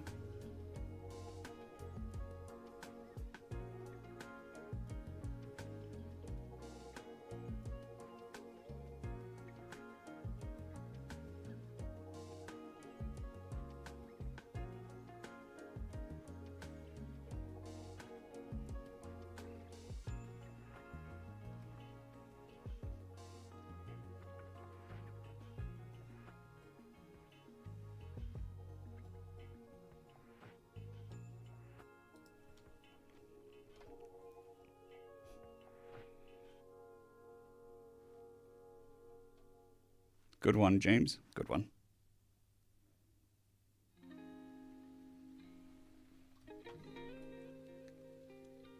M10.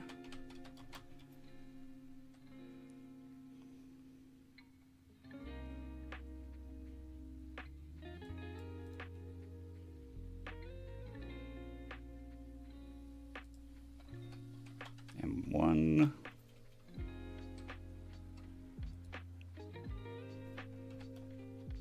M5.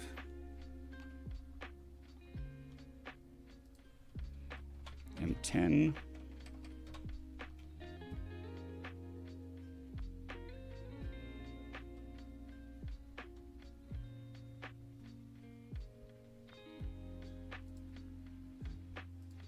This is M2. M10.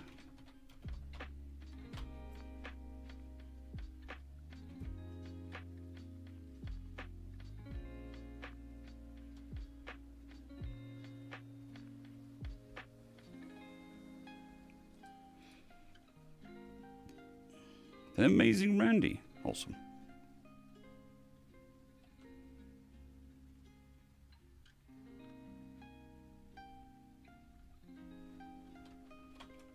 M10.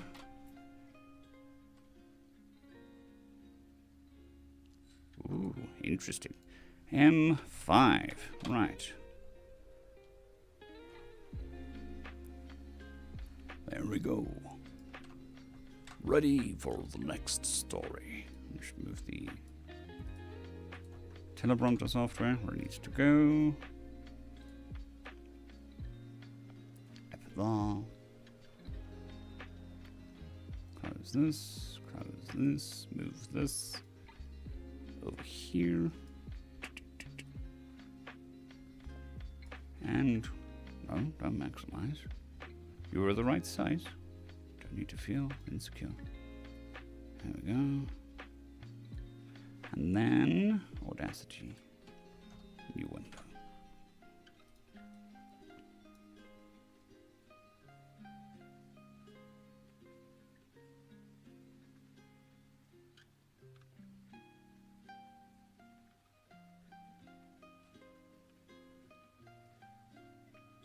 And the peanut gallery?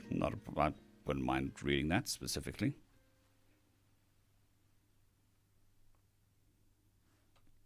Anyways, on to the recording. Streaming 3. Hello. Right. Just send me a link on Reddit. Preferably post it to HFY if it applies. If not, just send it to me on Reddit. I'll try and add it to my list. Alright. Greetings, ladies and gentlemen, and welcome to this latest edition of Tales from Outer Space, where I take stories from across the internet and read them for your entertainment. This particular story is called Humans Are Psychic, written by Random 3X. Walking into the lab, Hoon could see a few of the researchers working away at their projects. They mainly studied other races the Republic had encountered over the centuries. However, the main focus of current study was one of the latest species found, a race from the planet named Dirt that called themselves Humans. Hello, sir. Hello, sir, Prost said, looking up cheerily. How goes the psychic studies today? Somewhat confusing, if I can be honest, sir. The Humans seem to all have varying levels of psychic abilities. The Humans seem to have all varying levels of psychic powers. Oh, this intrigued Hoon. The biological scans of volunteers showed they had none of the neurochemicals needed to be able to, so to be told otherwise would be a breakthrough indeed. Oh, yes, sir. Oh, it's fascinating. I even have a chance to interview one such subject. Would you like to observe? Hoon considered the offer before nodding, thinking this would be an excellent chance to witness such an example. Following Prost to the interview room, he sped off to the observation room adjacent. Inside, he could see the human. It was a colloid. It was a colloid-shaped being with two pairs of limbs and a head from the central body. Welcome, human, Prost said as he sat down. Thank you for having me. Though I will say you've misspelled human in your documents, but I guess it may be a translation thing. It is phonetically correct enough. Oh, thank you for informing me. I shall send a message for corrections, Prost said with a slight bow of his head. We are here today to assess your psychic ability. Yes, sir. It'd seem like an interesting study, though I look forward to enlightening you very soon. You said for you to properly read my aura, you would need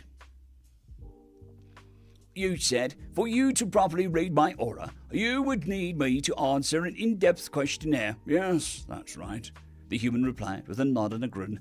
It is an all-around personality analysis. Any human with that data can extrapolate your personality. Then, this one looks forward to your analysis. Shall we begin? In response, the human nodded and took out a form. This confused Hoon. He was aware psychics could gauge vague feelings of others, but to have such a document spoke to a higher level of detail. Okay, first things first, Prost. You are an independent thinker who takes pride in doing things differently than others. By the spirits, that does seem true. We also could see that while you do have some weaknesses, you always try to overcome them to the best of your abilities. Prost nodded along, but behind the observation window, Hoon began to pale. Such accuracy was unheard of amongst psychics. If humans could achieve such response If humanity could achieve such a response with atrophied mind transmitters, then how would they fare with them improved? You are also often as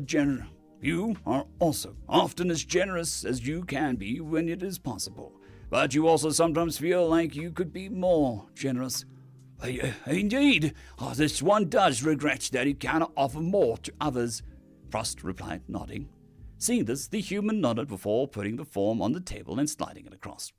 Okay, feel free to read the rest of it and tell me how accurate it is. Then I will enlighten you. Looking down at the document, Prost read through it. though his ear flaps twitched as he went through. Human, this is incredibly accurate. Do you think your race was capable of such genius mind read? Frost stopped at the human, signaling for him to. Frost, I must confess something. I will first start with an apology. My race has no psychics. We thought, how could we share our understanding with you? Someone suggested we play a little trick. A trick? Frost echoed, confused. Yes. You see, that form in front of you is not an analysis of your answers. Oh, it's not? Nope. In fact, when I ran this test on my own students, I gave them each an identical copy of the document you have in front of you now. Surely you jest. They are all so accurate and specific to me. Sadly, no, they aren't. Frost, they are all vague and generalized statements that can apply to nearly anyone. It's a thing called my people. It's a thing my people call the Barnum. It's a thing my people call the Barnum effect. That we connect to vague statements that we think apply to us, when they all are just as vague. So, there are no psychics, none that can be proven with scientific environment, none that can be proven in a scientific environment. Seeing Frost become more and more distressed, Hoon stepped into the interview room. Now see here, human. We do not appreciate this deception. I understand that you are upset. Standing up, the human approached Hoon and put his hand on his shoulder. I'm sure everything else going on, this is only adding to your stress. Hoon audibly gulped. He had told no one of his family troubles. How did the human know? How could he see unless the humans were covering up their true psychic might for some reason? I am sure that it is a deeply personal thing. Family. Yes, family can be a great source of stresses. How did you know it was my family? Because you told me. It's all another trick. What I'm doing now is called cold reading. I again made a vague statement, and your reaction told me that it was accurate. But how did you know that it was my family? But how did you know that it was family related? Family is often something people worry about. We humans do have psychics of a sort, but they are tricksters, charlatans, and performance artists. They use magician's tricks to guide you into revealing things with only your body language. Frost and Hoon shared a look. They had tried studying psychics for years. Many of the races they examined all had similar natures. Many came from social races. But the best explanation was brain chemistry. But now, this human was revealing that it may have all been a trick. Human, are there no supernatural powers then? The human, in response, shrugged. Couldn't say. Couldn't say. It could be that everyone is using the same tricks we do. It could be that there is an extrasensory power. Could just be good old super advanced technology. Would you assist us with our research then? Hoon asked. Sure. I don't see why not. I'm sure I can make the amazing Randy proud across the stars. The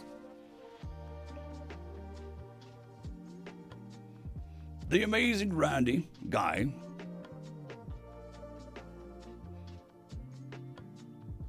The amazing Randy was a guy.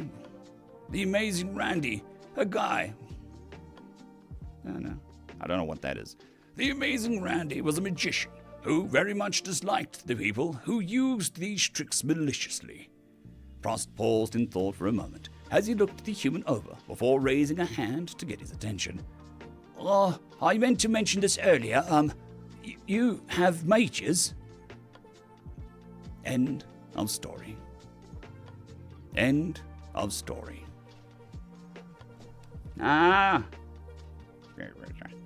Okay.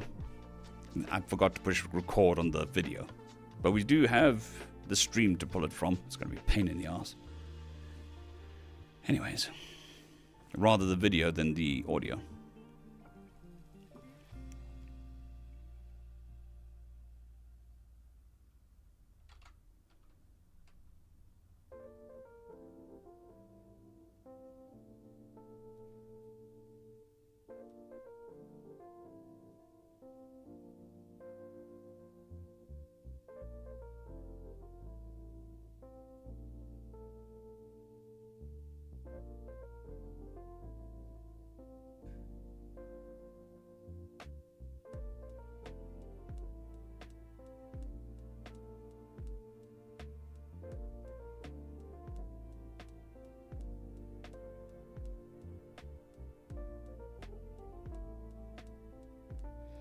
Charles Riddle, yes, I have, and she doesn't enjoy voice acting, so I'm not going to force her. It is what it is.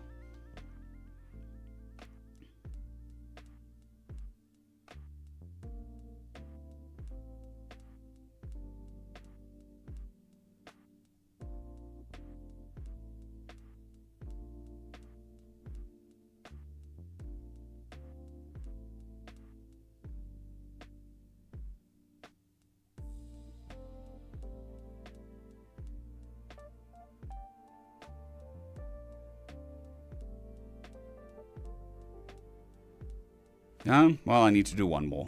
So this is half a video, so I need to do the other half, which is going to be shorter than this one, so don't worry about it. It'll go quick.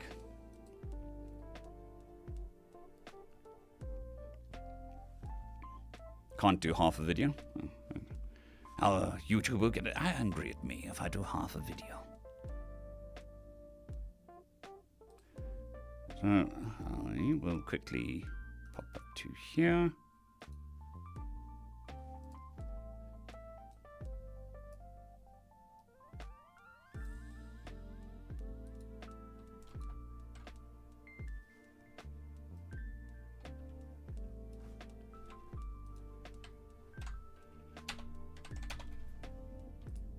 This will be, I think it's like a 4-minute story, so it'll be quick. And then we'll be done with the narrating for the day.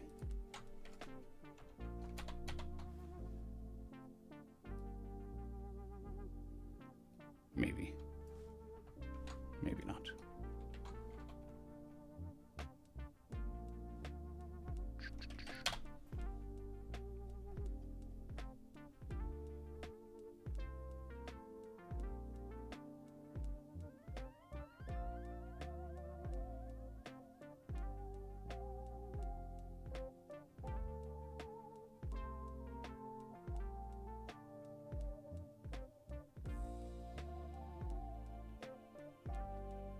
Thank you, Cole, for the kind words. Yep, we're getting there every day. A little stronger, a little bit more reading, push those limits, and then we'll be back to normal eventually. Thank you for popping past.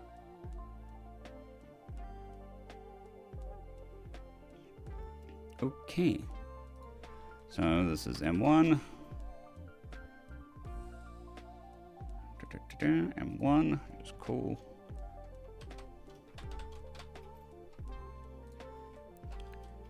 M2. Nope, M1. I don't know why I said M2.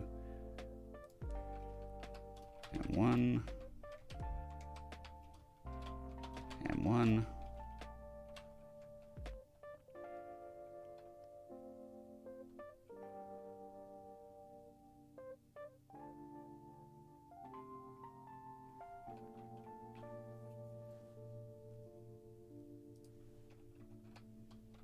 M1. M1. This is all good stuff. The more M1 there is, the better. Currently, for right now.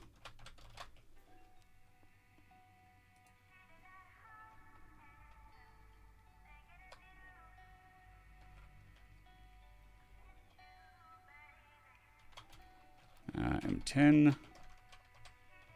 M10.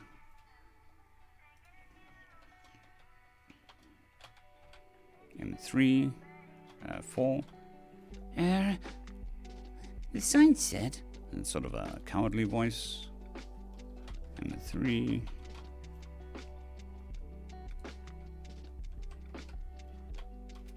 M10.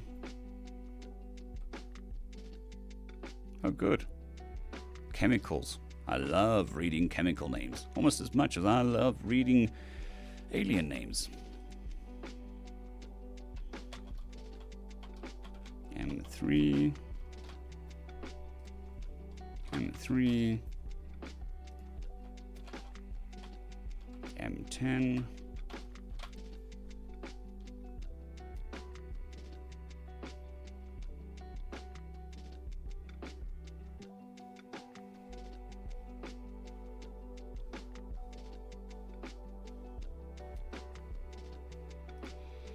M1. M10.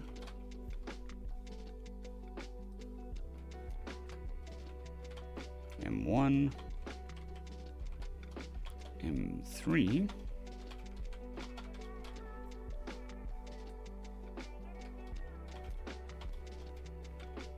M10.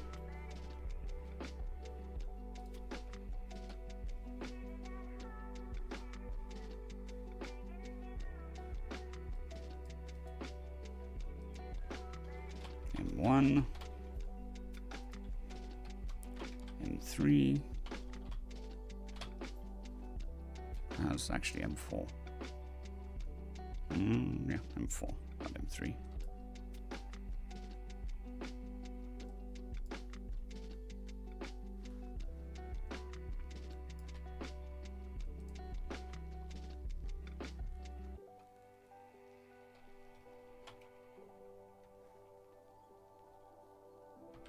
M4. 10.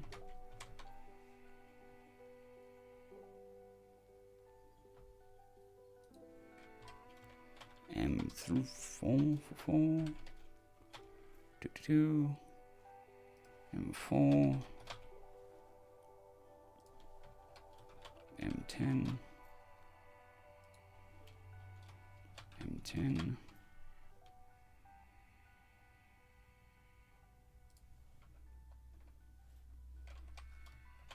M4, M1, M10, M10,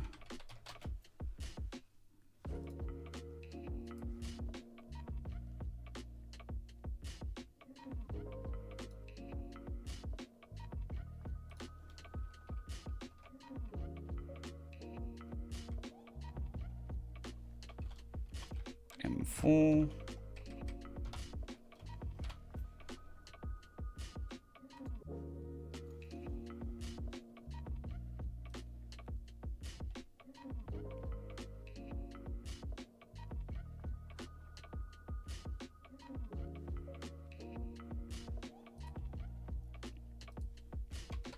M10, M10,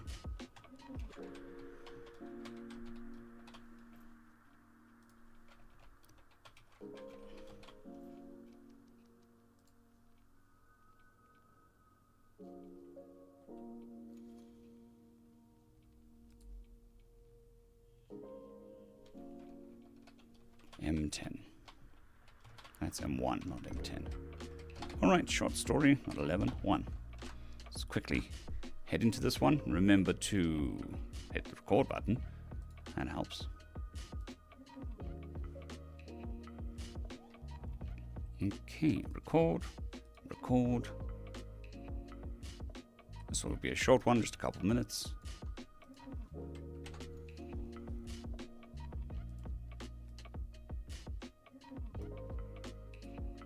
Streaming setup, and away we go. Story number 2. Humans went extinct by Ouijan warrior. Chuck looked at his notes as he stepped off the monorail, then looked around. This was, he was sure, the place. This system, this planet, this city. If he could only find a trace. With a firm set of his mandibles, he picked a random direction and started to undulate down the street. Weaving his way between travelers, tourists, and the occasional local, Chuck paused ever so often to consult his notes. Even the most recent sightings were ancient, and the city must have changed much. Even so, he thought that he had found the place mentioned in his note. Others must have thought so too. All around the square were other tourists, some consulting notes and datapads, some moving slowly around as they were looking at a poor reproduction holograms.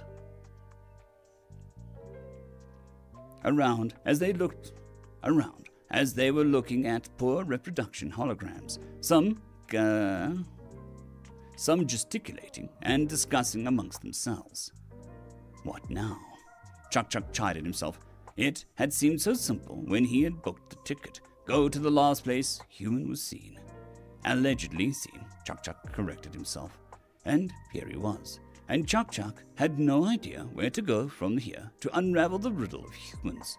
the Death Worlders that had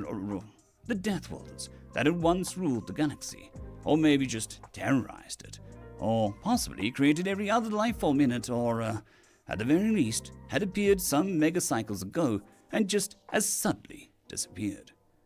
Feeling his tentacles sag, Chuck looked around and noticed a small shop at the edge of the plaza. The sign was in interlingua,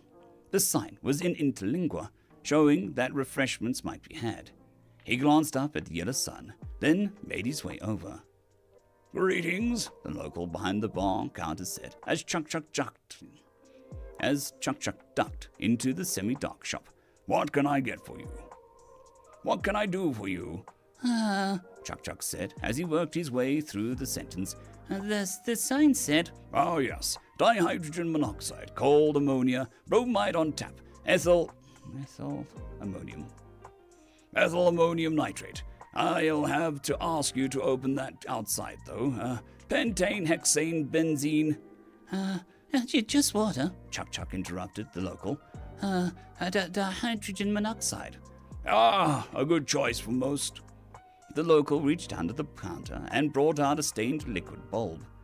What more can I do for you? A snack? A souvenir? Some light reading? Chuck paused as he reached for the bulb with the tentacle. Souvenir? Ah, yes. I got magnets you place on your sustenance cooler, head covers, and human figurines. The local extended a stiff, jointed limb towards the shelf behind Chuck. I see, Chuck said, as he looked over the cheap mass-produced figurines. They all look so different. Does anyone truly know what humans look like? I guess not, Chuck admitted, as he gingerly picked up one for inspection. I mean, even you could fit some of the descriptions. The local said. Do I look 4 meters tall? Do I have a mouthful of fangs? Do I breathe fire? Or tear my customers limb from limb? I guess not. My apologies. Chuck looked ashamed as he slid some credit tokens across the counter. Think nothing of it, the local said as he rang up the water bulb. You're not the first or nor the last tourist hoping to find a mythical humans. Terra is full of your kind these days. I know. I thought I was going to be the only one. But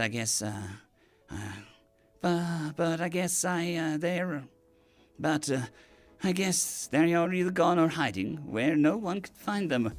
No sweat, the local said. Speaking of which, you may want a head cover if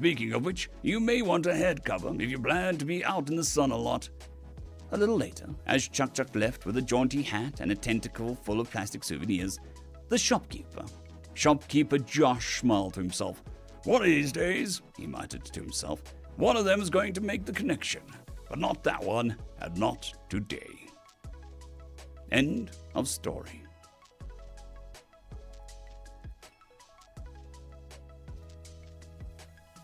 Alright, so that's 2 videos done. Time for some liquid.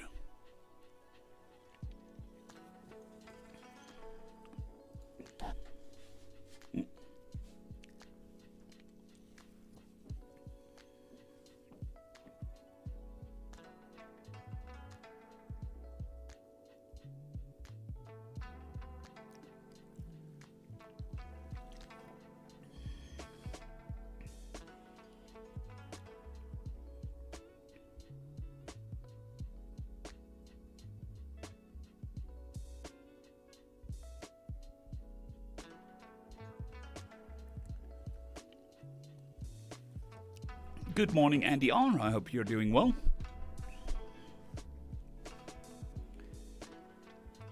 Just gonna edit these quickly. Well, normalize them. There's gonna be a bing. Not the search engine, the sound.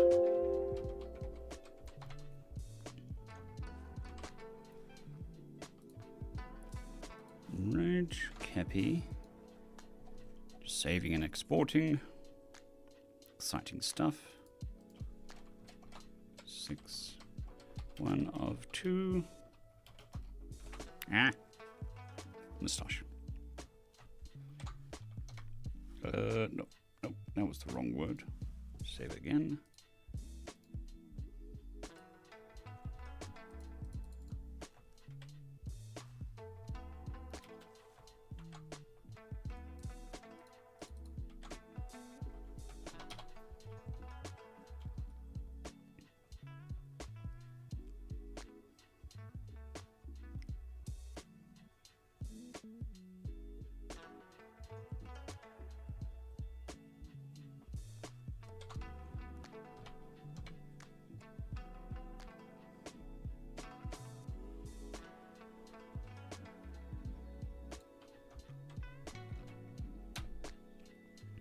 Editing the second one quickly.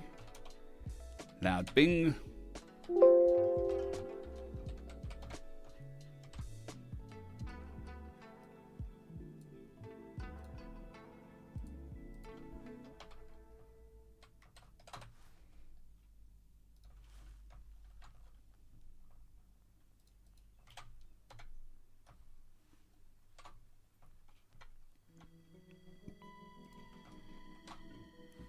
Excuse me. Too much fizzy stuff.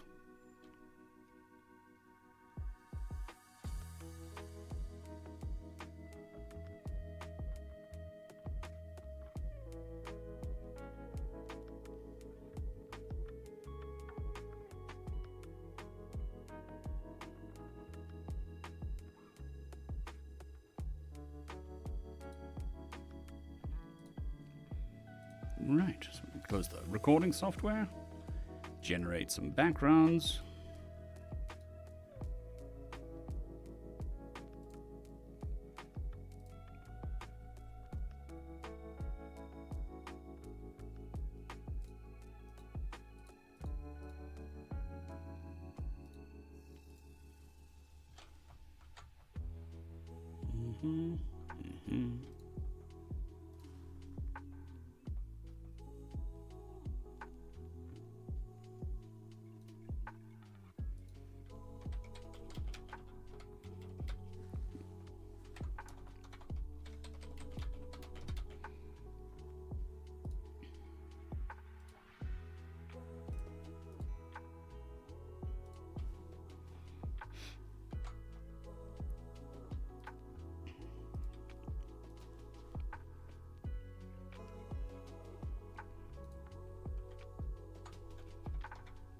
All right, so images generated, sent off to the editor / the wife.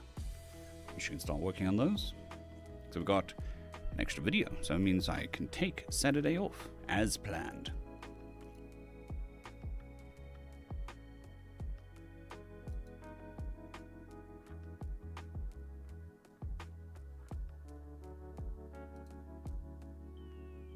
I have no idea, Emon. Very funny. A Vickers gun, sure. So, what do you call a machine gun mounted on a church? A Vickers gun. It was a comment or chat from Twitch. Right. So that is that. Now we can open up Photoshop and make a thumbnail for tonight. Photoshop.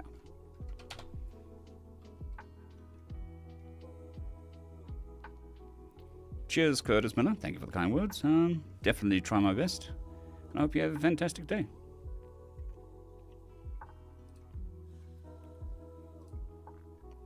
So we're going over here. And Photoshop.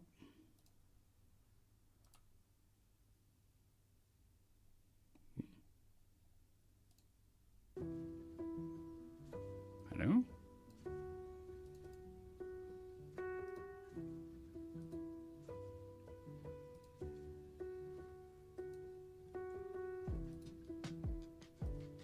Why are we doing this?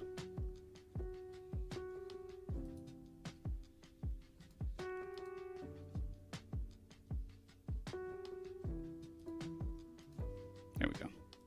For some reason, it wasn't updating the screen.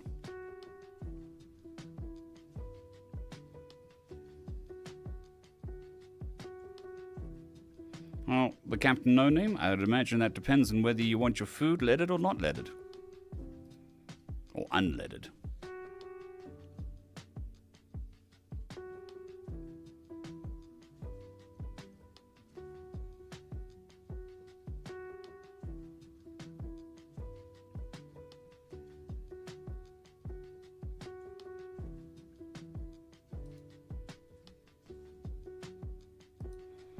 Right, so tonight's story was fluffy. There we go. I know what it'll do. Imagine tentacled, eldritch horror with a tree in its mouth. With a tree in its mouth. AR 180 by 720. We'll see what that generates. Tentacled space monster. The tree in its mouth.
I am paying attention, chat, so don't want you to feel left out. Just generating some images for the thumbnail tonight.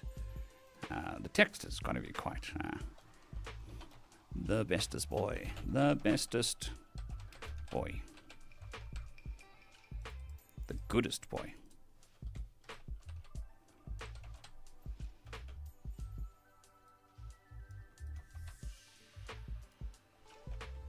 Bing.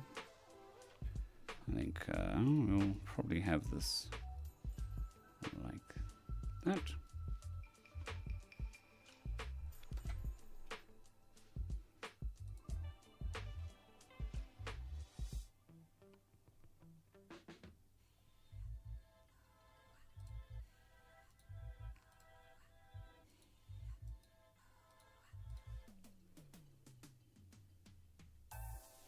The story idea, right.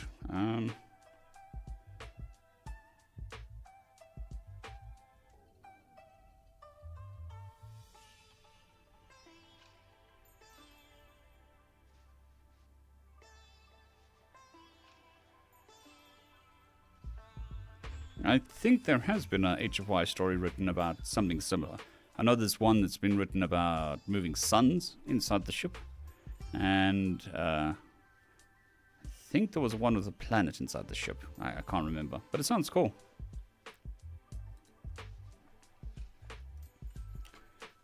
Right, I'm going to put in the Eldritch Horror, like such.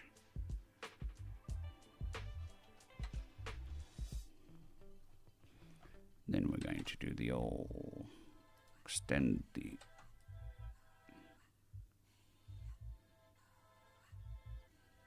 like such.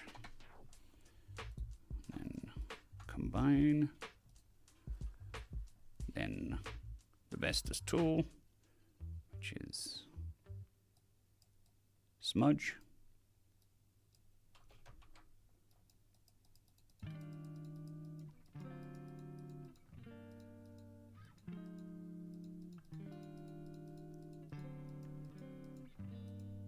Do that.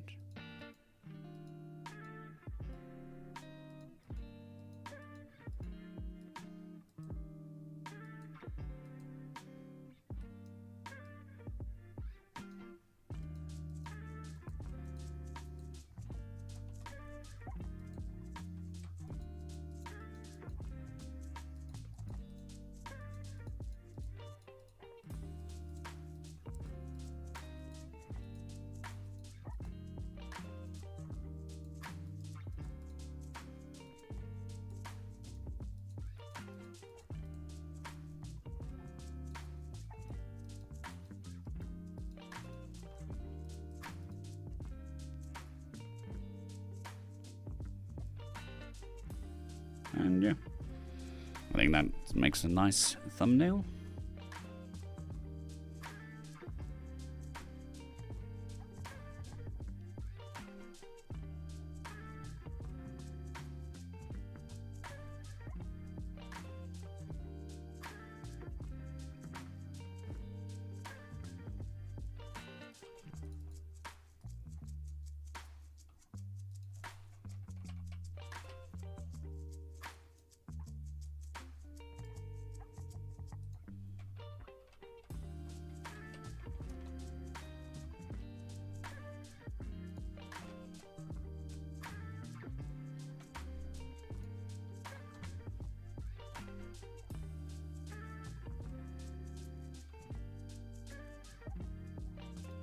Alright, that is tonight's video.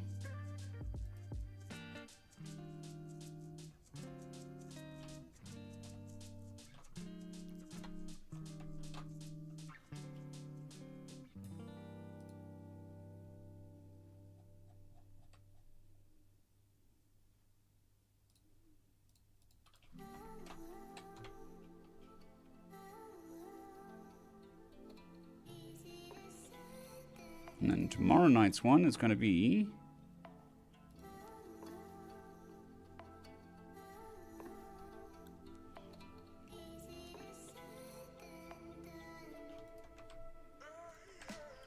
humans are psychic.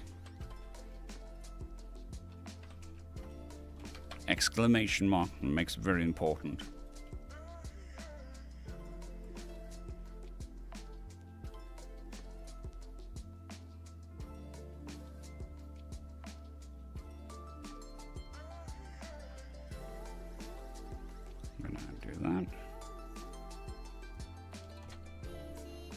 Now, let's see how good the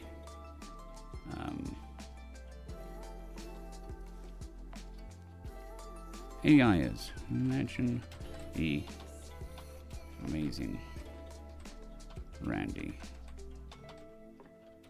in the style of cyberpunk.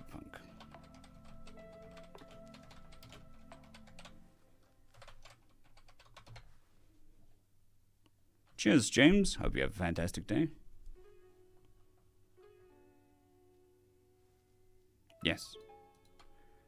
As everyone knows, if you misspell your thumbnail, you get more engagement because people like to correct you. I'm just going to make that smaller. That'll be 9. And you may laugh at that, but there are people that do that on purpose. 18. 17.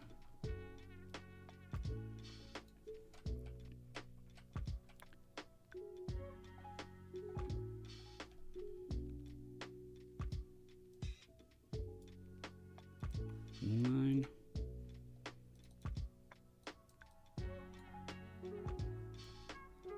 17.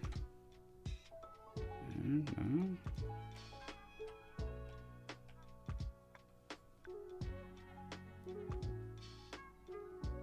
12. There we go. That's better.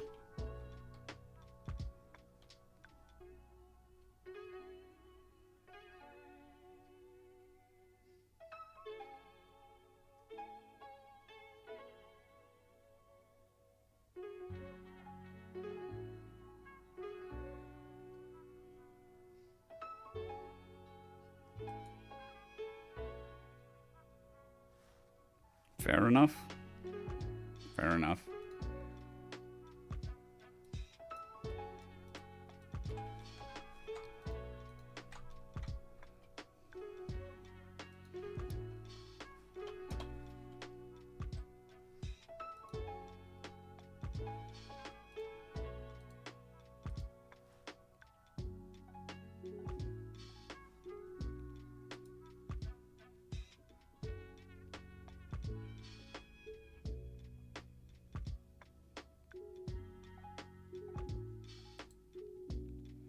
Yeah, I mean, and I'm not joking when I say people intentionally misspell words on their thumbnails and intentionally make mistakes in the video.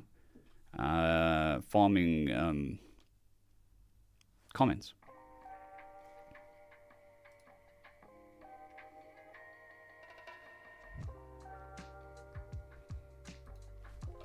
The amazing Randy.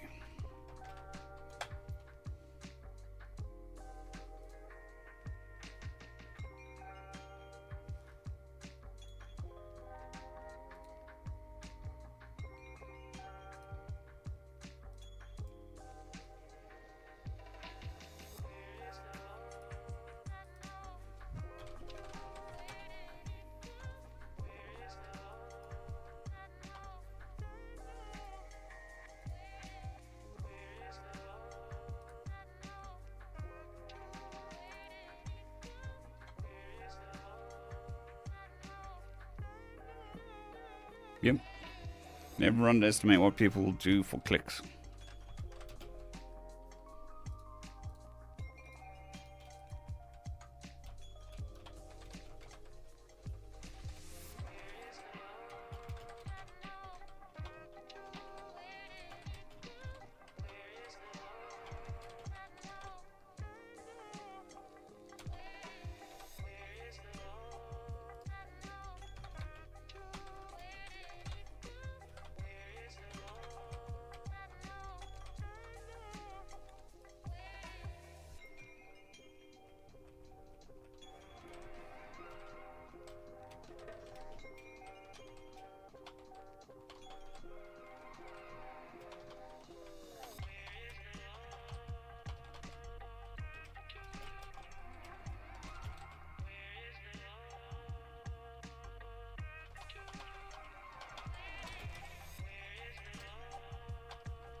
Fair enough, Peanut Gallery.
Well, I'm glad you're enjoying it, Benny.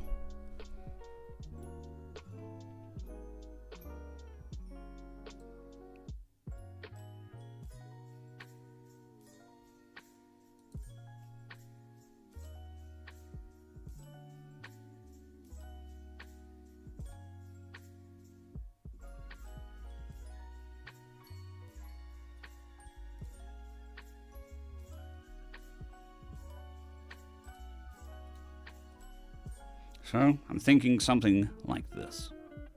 Or not. Copy image. Oh, that's why.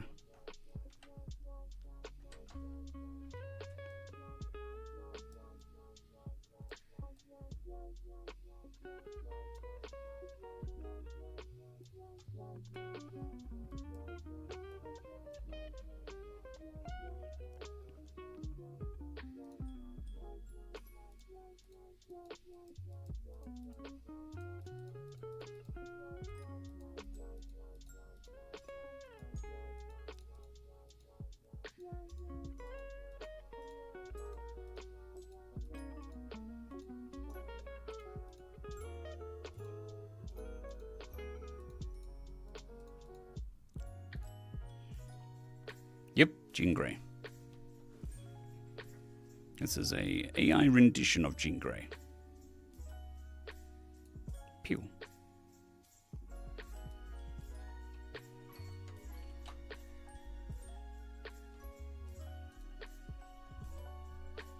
And those are the two thumbnails.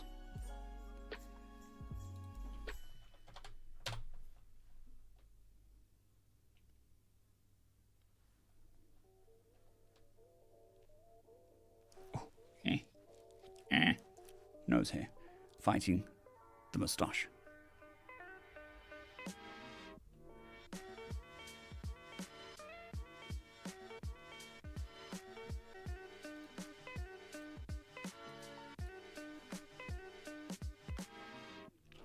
Sometimes. Sometimes not. I mean, it really depends. You need to get the thumbnail shown to people first for them to click on it, so that's the first challenge. Right.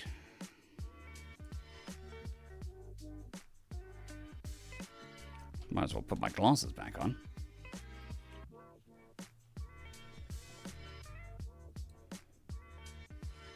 Yep.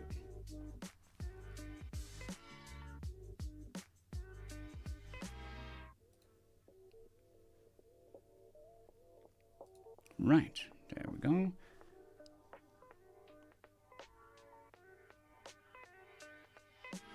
Good night, Zorima. Thank you for popping past. It's much appreciated.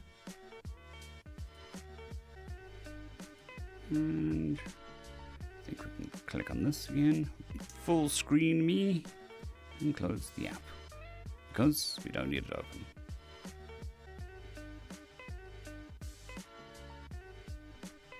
Right.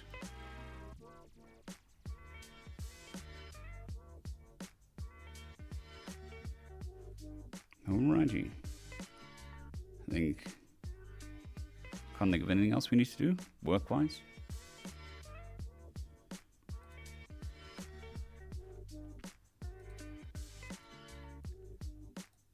Just mark that I've read these. Okay. Yeah. I think we're done with work for the day.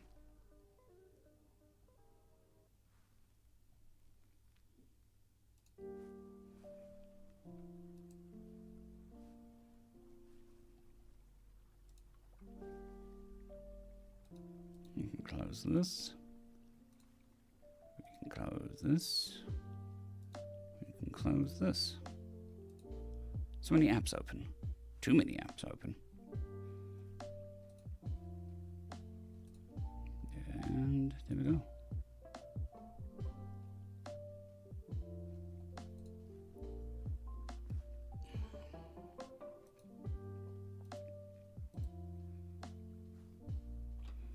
I think that's everything. And I didn't manage to smudge my glasses today. That was good. That's a sign that I'm growing and learning. That's empty.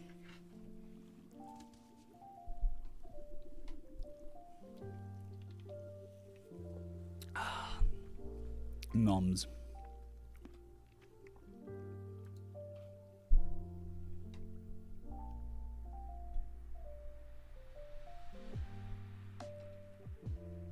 Right.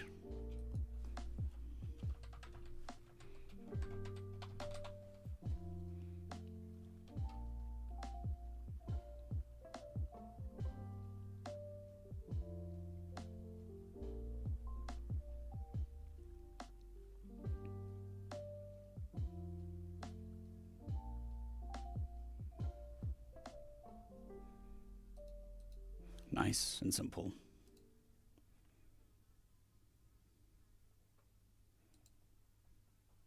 Fair enough, Sasha. Fair enough.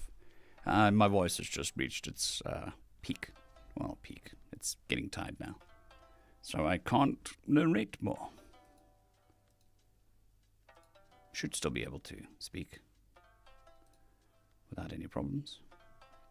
So the streaming should be fine. I mean, we've been going for 2 hours, 40 minutes. Which is not bad since we did 2 videos today.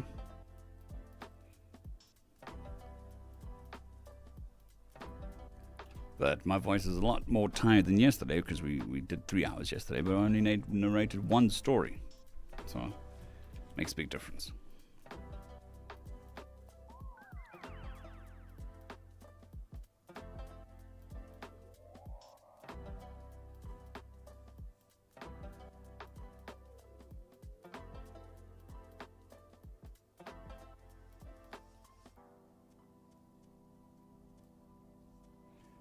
Alrighty.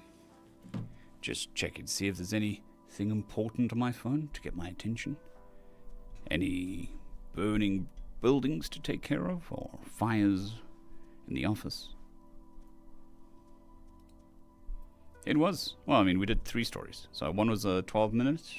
I got the numbers here. So the first story did was probably about a 12-minute story. And story 2 and 3 add up to about 12 minutes as well. So we did 24 minutes of finished recording.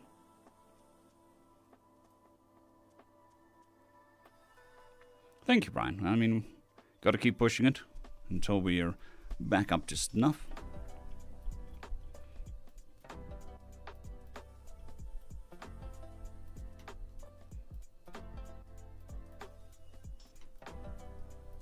Hey, what the paymaster doesn't know doesn't hurt you. Don't even know if the paymasters are a thing anymore. They weren't really a thing when I started working. Kinda. Ooh. It is lunchtime.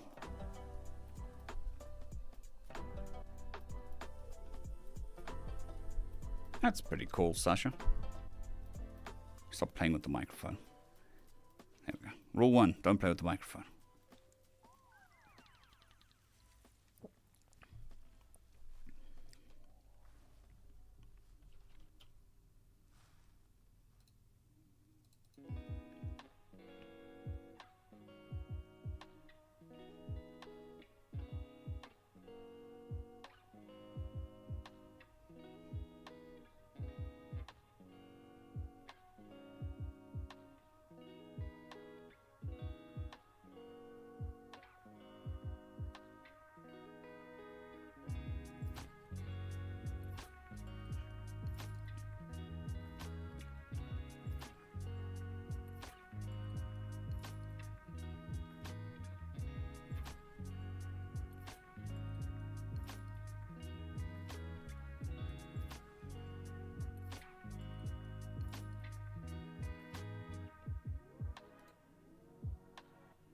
No, I don't want to eat the microphone. It's a bit chewy. Some of the bits are quite sharp, so you end up, damaging your gums. And it doesn't sit well in the stomach or digestive system, so definitely don't want to eat the microphone.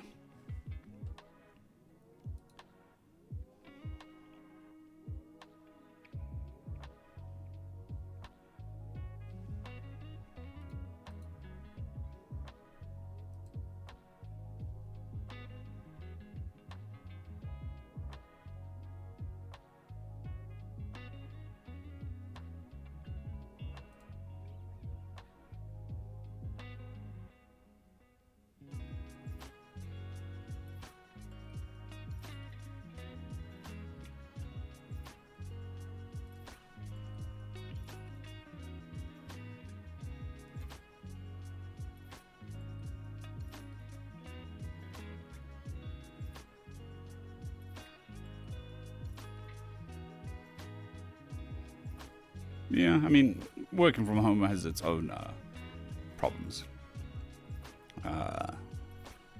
When my wife started working from home, I told her, you're going to gain weight. It's because you don't have a full fridge at work, and you don't eat from the fridge at work. You just take whatever you take for lunch and you eat that. But at home, you've got a full fridge. So you're going to eat it. You're going to get packaged, and you're going to go, I'm going to have whatever. So that's why you gained the weight. And well, it's not only her. I did it in the beginning as well. And then we saw it in COVID, which is a lot of people are home all the time, so they're eating junk all the time because it's in the fridge, and everybody gains weight. So that's one of the things.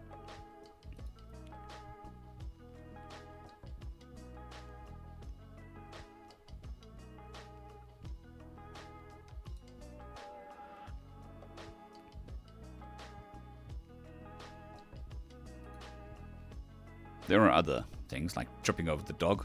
That's my traffic. Which is, if it's all the traffic I have to deal with, I'm good with that.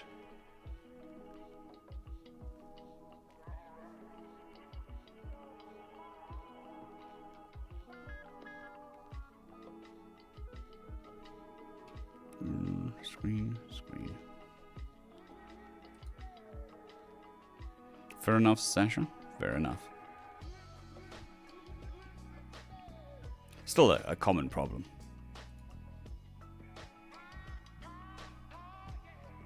Also, your expenses go up, your personal expenses, because instead of paying for the tea and coffee, your work, you pay for the tea and coffee and stuff.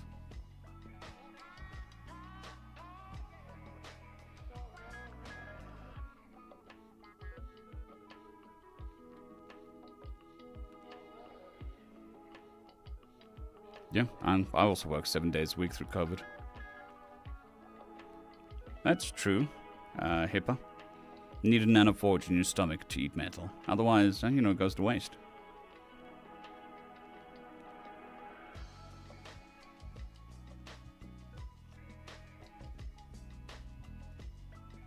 That is very true, Peanut.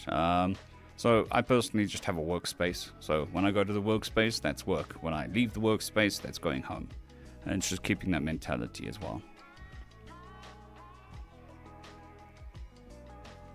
Yeah, well, I caught COVID 3 times. And I worked from home the entire time. Barely leave the house. So, it's what it is.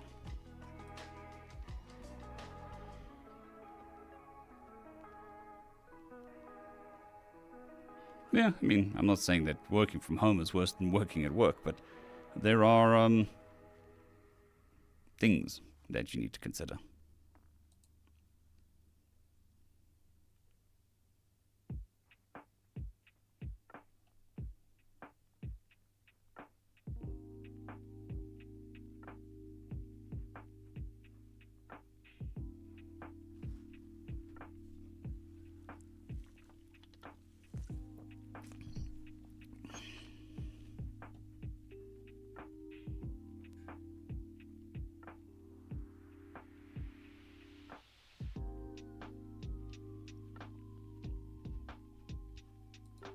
That's not good, Benny.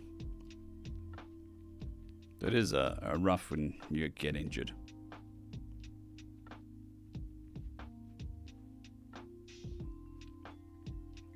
Look, you have to be more strict on yourself when you work from home because it's so easy to not, Because nobody's watching you, nobody's going to know, so there is that attitude. So there's a lot more self-discipline when working at home.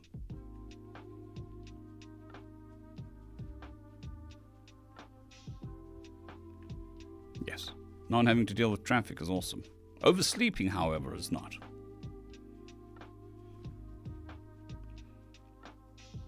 I used to spend 3 hours a day in traffic. This was many years ago. I think it's only gotten worse since then.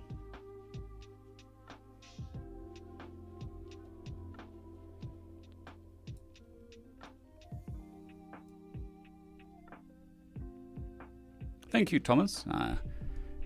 Been working on getting into fighting shape for work. Narrating shape for the channel. Slowly but surely building up strength again, and eventually we'll be strong enough to record all the stuff that we need to record.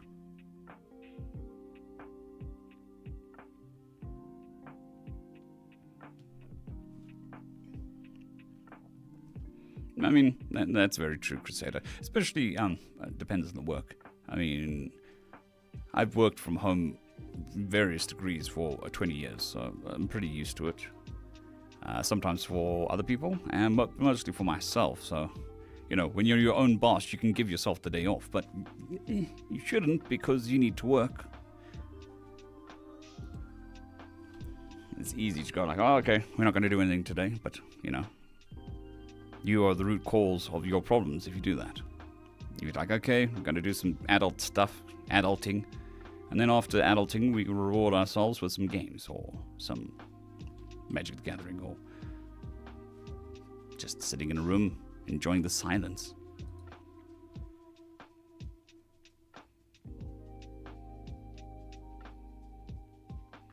Well, I'm glad that you enjoy the content, Hipper.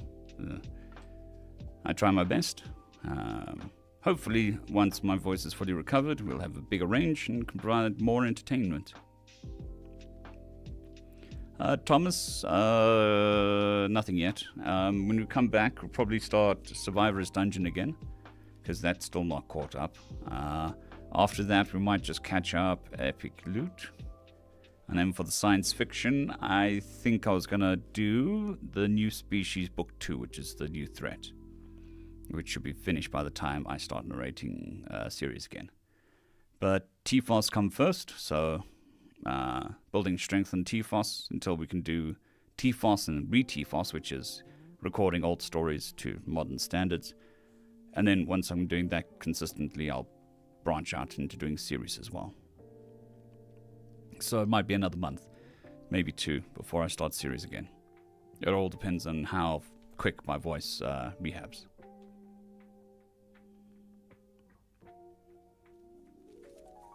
Yes, and you don't get money for nothing. That is very true.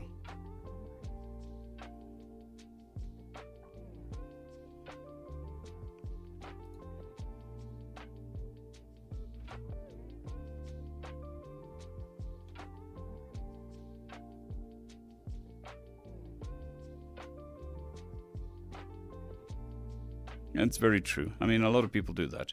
So you need to dedicate a space to working and not use that space for anything else but work. So you have this sort of mental barrier that, okay, this table, this specific seat at the table, this is my work spot. And if I sit here, I work. It's the same as going and working. And then have another seat or the rest of the house. We go, okay, when I'm here, I'm not at work. So that you have that mental step from going from work to home, and then that mental step from going home to work.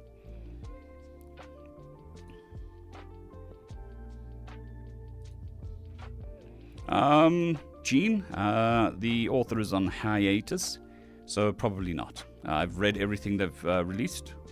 They went on the hiatus 2 years ago, I think. I can double check. Which is pretty common for web novels.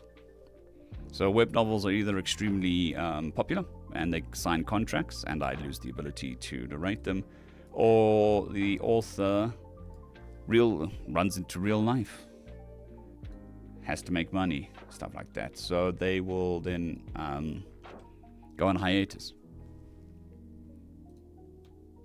It is what it is. There's quite a few stories that are on hiatus.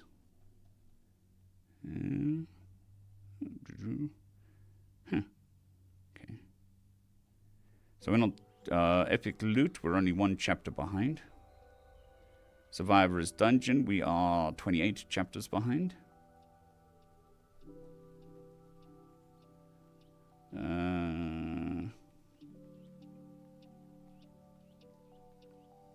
What was I looking for? Mud Mission.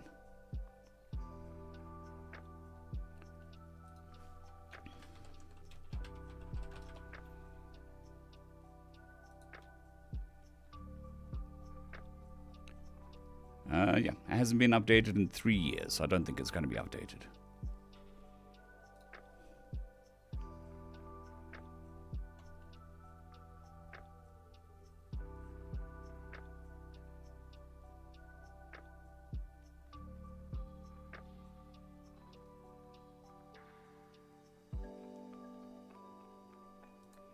Humans Make Bad Familiars. I think book 3 has started, but it's only recently started, so I'd prefer to have the book finished before I start it. That way there's no breaks in between, so it's just a solid binge.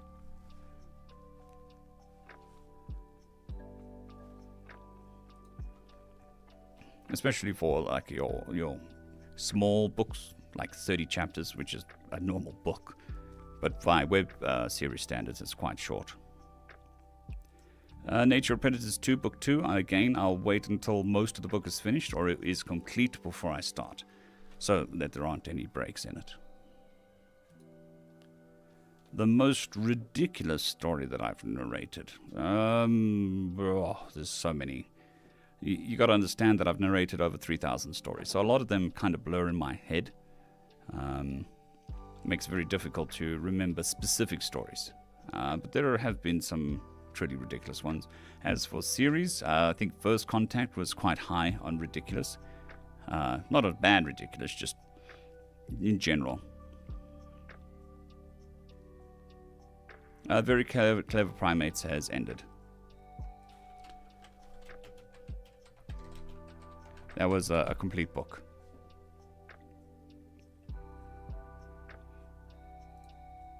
So where it ended is where it ended.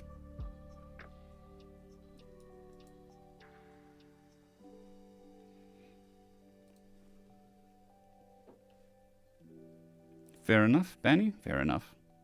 It's an interesting story.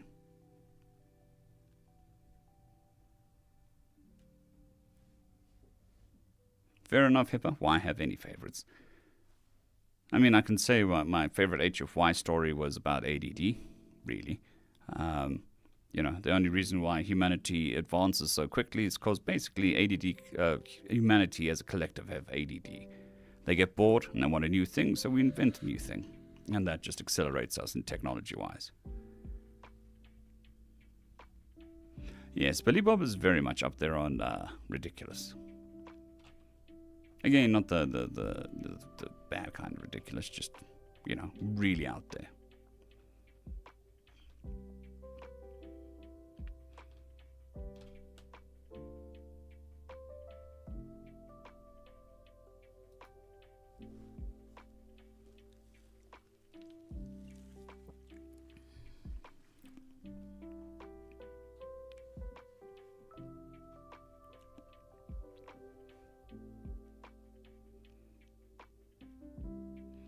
So one thing about very clever primates which drove people crazy is I kept saying primitives and primates.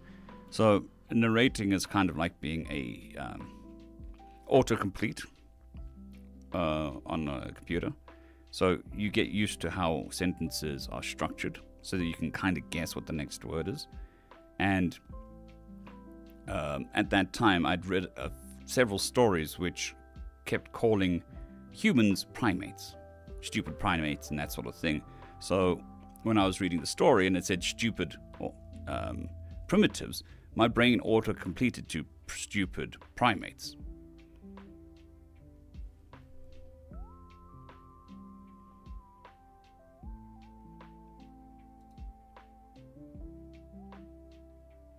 They should be, Thomas. Most of the series are over there. I think I didn't copy one over. I think it was Outer Space. Out of space, not outer space, because I wasn't happy with the quality and the author's on hiatus, so I decided not to copy it over. And there should be, 20, 30 different series there. Most of them are on hiatus or finished. Excuse me.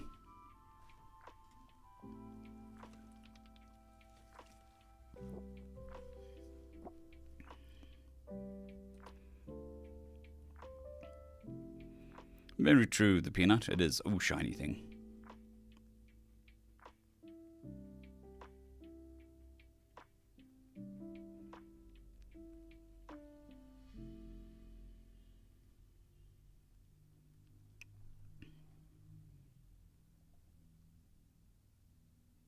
Yeah, I could actually, I did know that, even though if I couldn't articulate it.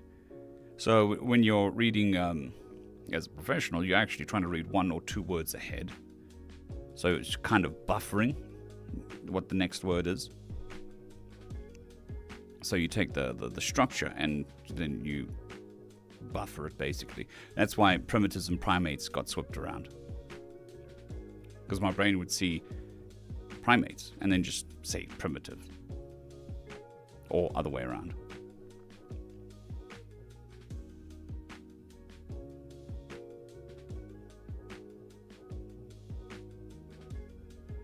Yes, I mean, you can cover a lot.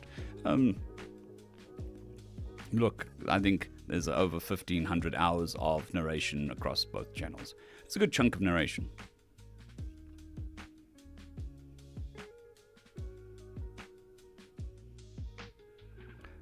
Yes, Sasha, I mean, that's why you can also have 2 similar words that end with the same letter and begin with the same letter get confused with each other.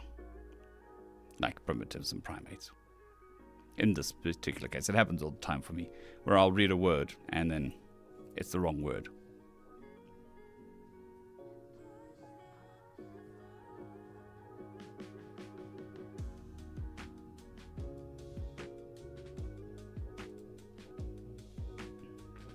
Fair enough, peanut gallery. Fair enough.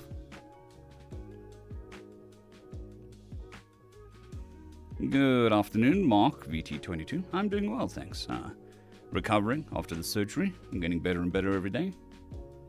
And soon we'll be back to full recording force. How are you doing? Hope you're doing well. Hope life's treating you well.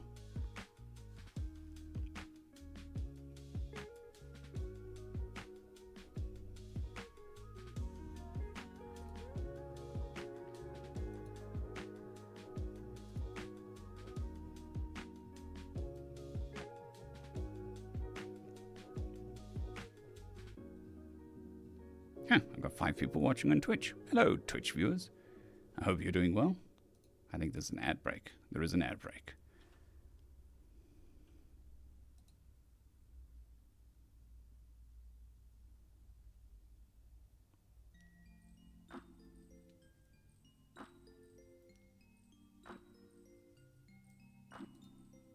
That is very true, Captain No Name. You do need to be very familiar.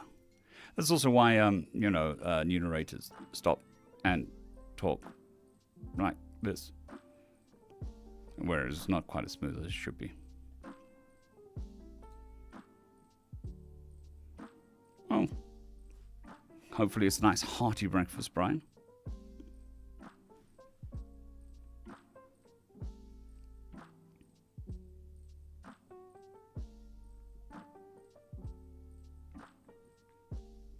All right, the Twitch viewers should be back. 6 viewers. Hello, 6 viewers. Sorry about the ad break, but you don't got to pay the bills. Don't know how to integrate it on both sides. I should probably play this adverts on both. I don't know. I don't know how the adverts work on Twitch. I'm not a Twitch aficionado. I don't really watch Twitch.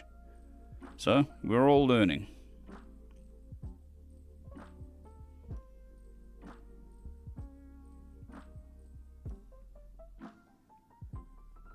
A collection of what, Mark? Anything interesting? I think most collections are interesting, but anything particular connection? A collection, not connection.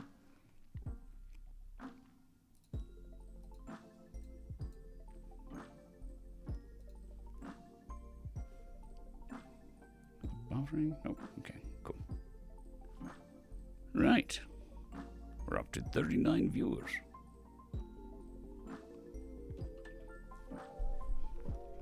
So, in theory, once I'm back to full recording, in theory, this will be a 5-hour stream, maybe even a 6-hour stream.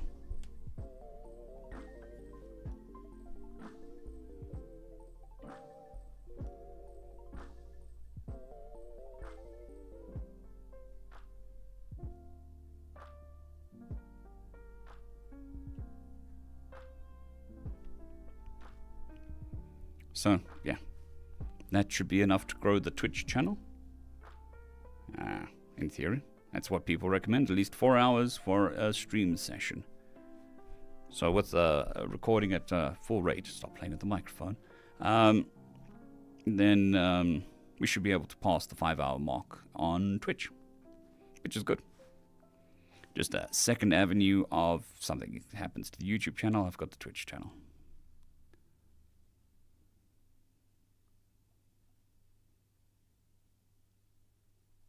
That's pretty cool, Mark. Decent collection of letter openers. Just really big letter openers.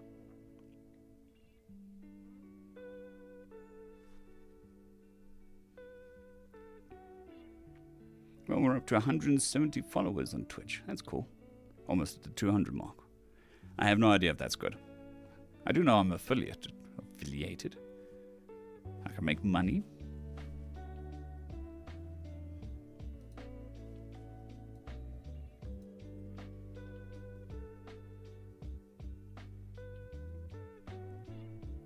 I imagine it's quite a difficult task to keep a whole bunch of swords in pristine condition. But, I mean, that's part of the joy of having a collection. So, I mean, I collect Magic the Gathering cards. And then I get a nice sense of joy and / relaxing opening up packs and fighting cards away. I enjoy that. It's nice and relaxed.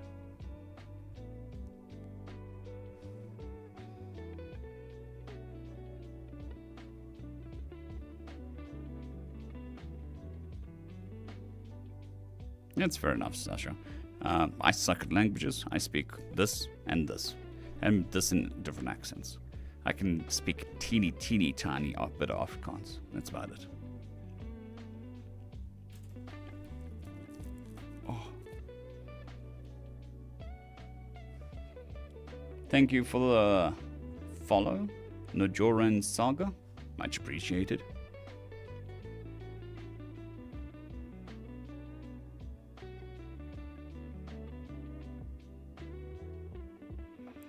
Captain No Name. So most of the money there is generated off of gambling. I'm a bit iffy about that, but it's also filled with really crappy individuals at the moment. IRL streams just being general nuisances to the public because they can get away with it on Kick where you can't on Twitch. So I'm a bit hesitant to stream there.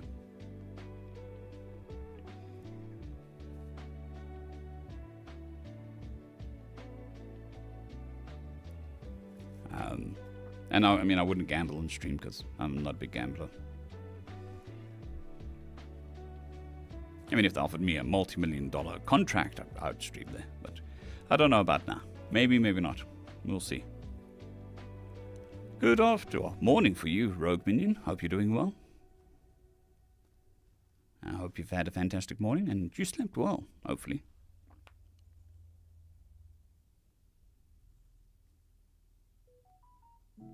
Yeah, phone.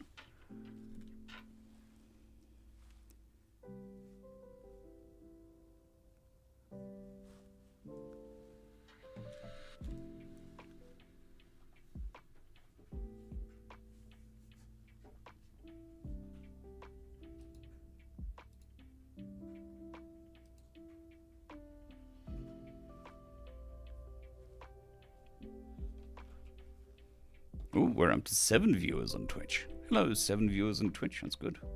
If we get to 10, we're in the top 1% of Twitch streamers. That is a sad statistic, but true.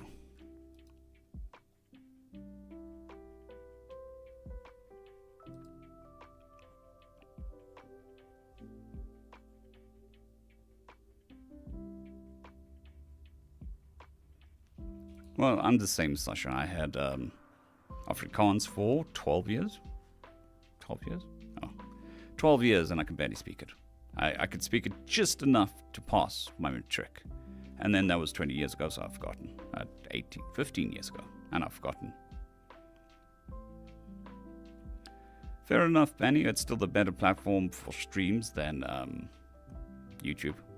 YouTube streams are pretty cool, except the discoverability of a YouTube stream is quite abysmal.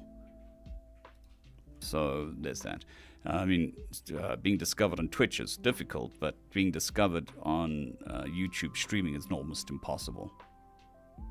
So you need to kind of build a following before you stream and then stream. So there's that. So, I mean, that's why I dual stream. So I will always dual stream to both YouTube and Twitch, because I don't have to be exclusive to either. I can do both, and you can watch it wherever you prefer.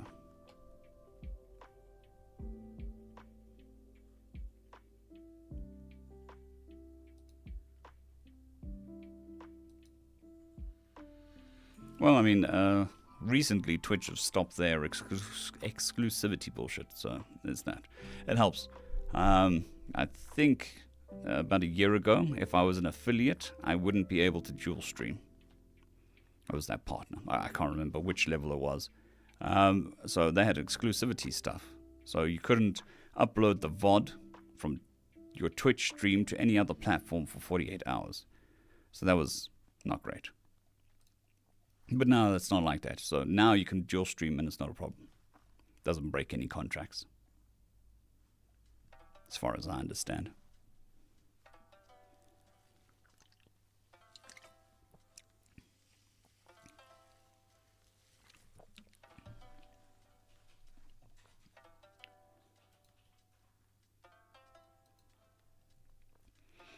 In theory, I'm doing 3. I'm also streaming to Twitter, Zitter, whatever it is. I should be able to also multi-stream to Kick or Rumble. I don't know. Don't know whether it's worth it. I mean, I don't even know whether Twitter is worth it, but it was an option, so I thought I'd try it.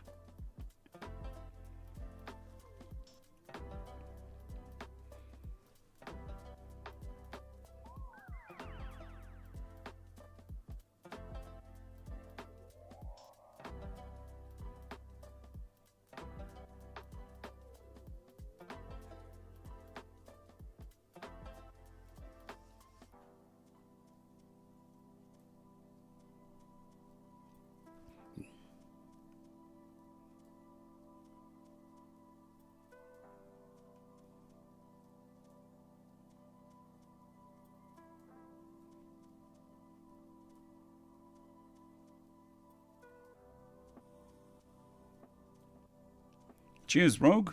Have a good trip, and I hope you have a fantastic day at work. Hope everything goes well for you. I think, even though we're reaching 8 viewers on Twitch, almost the top 1%, I think I'm going to call it. We've been going for 3 hours and 12 minutes. I think we'll take 2 minutes to sign off, and then call it a day. Thank you, Tekkaman Rage. Thank you. This is the normal outfit. And just, clean shaven. Gotta look the part.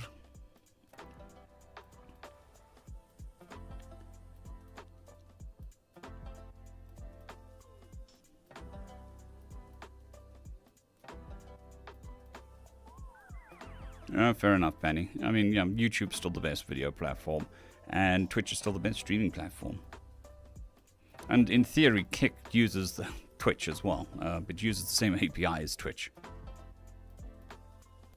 So, there is that. Kick is just Twitch with a different face. Right, I think I'm going to call it a day. I hope you all have a fantastic day. Enjoy your day, or morning, or evening. I hope you sleep well, or your work goes well, whichever is more appropriate to you. I will be streaming again tomorrow. Same time, same place, 10 a.m. GMT. And we'll see you all tomorrow. Hope you have a fantastic one. Cheers.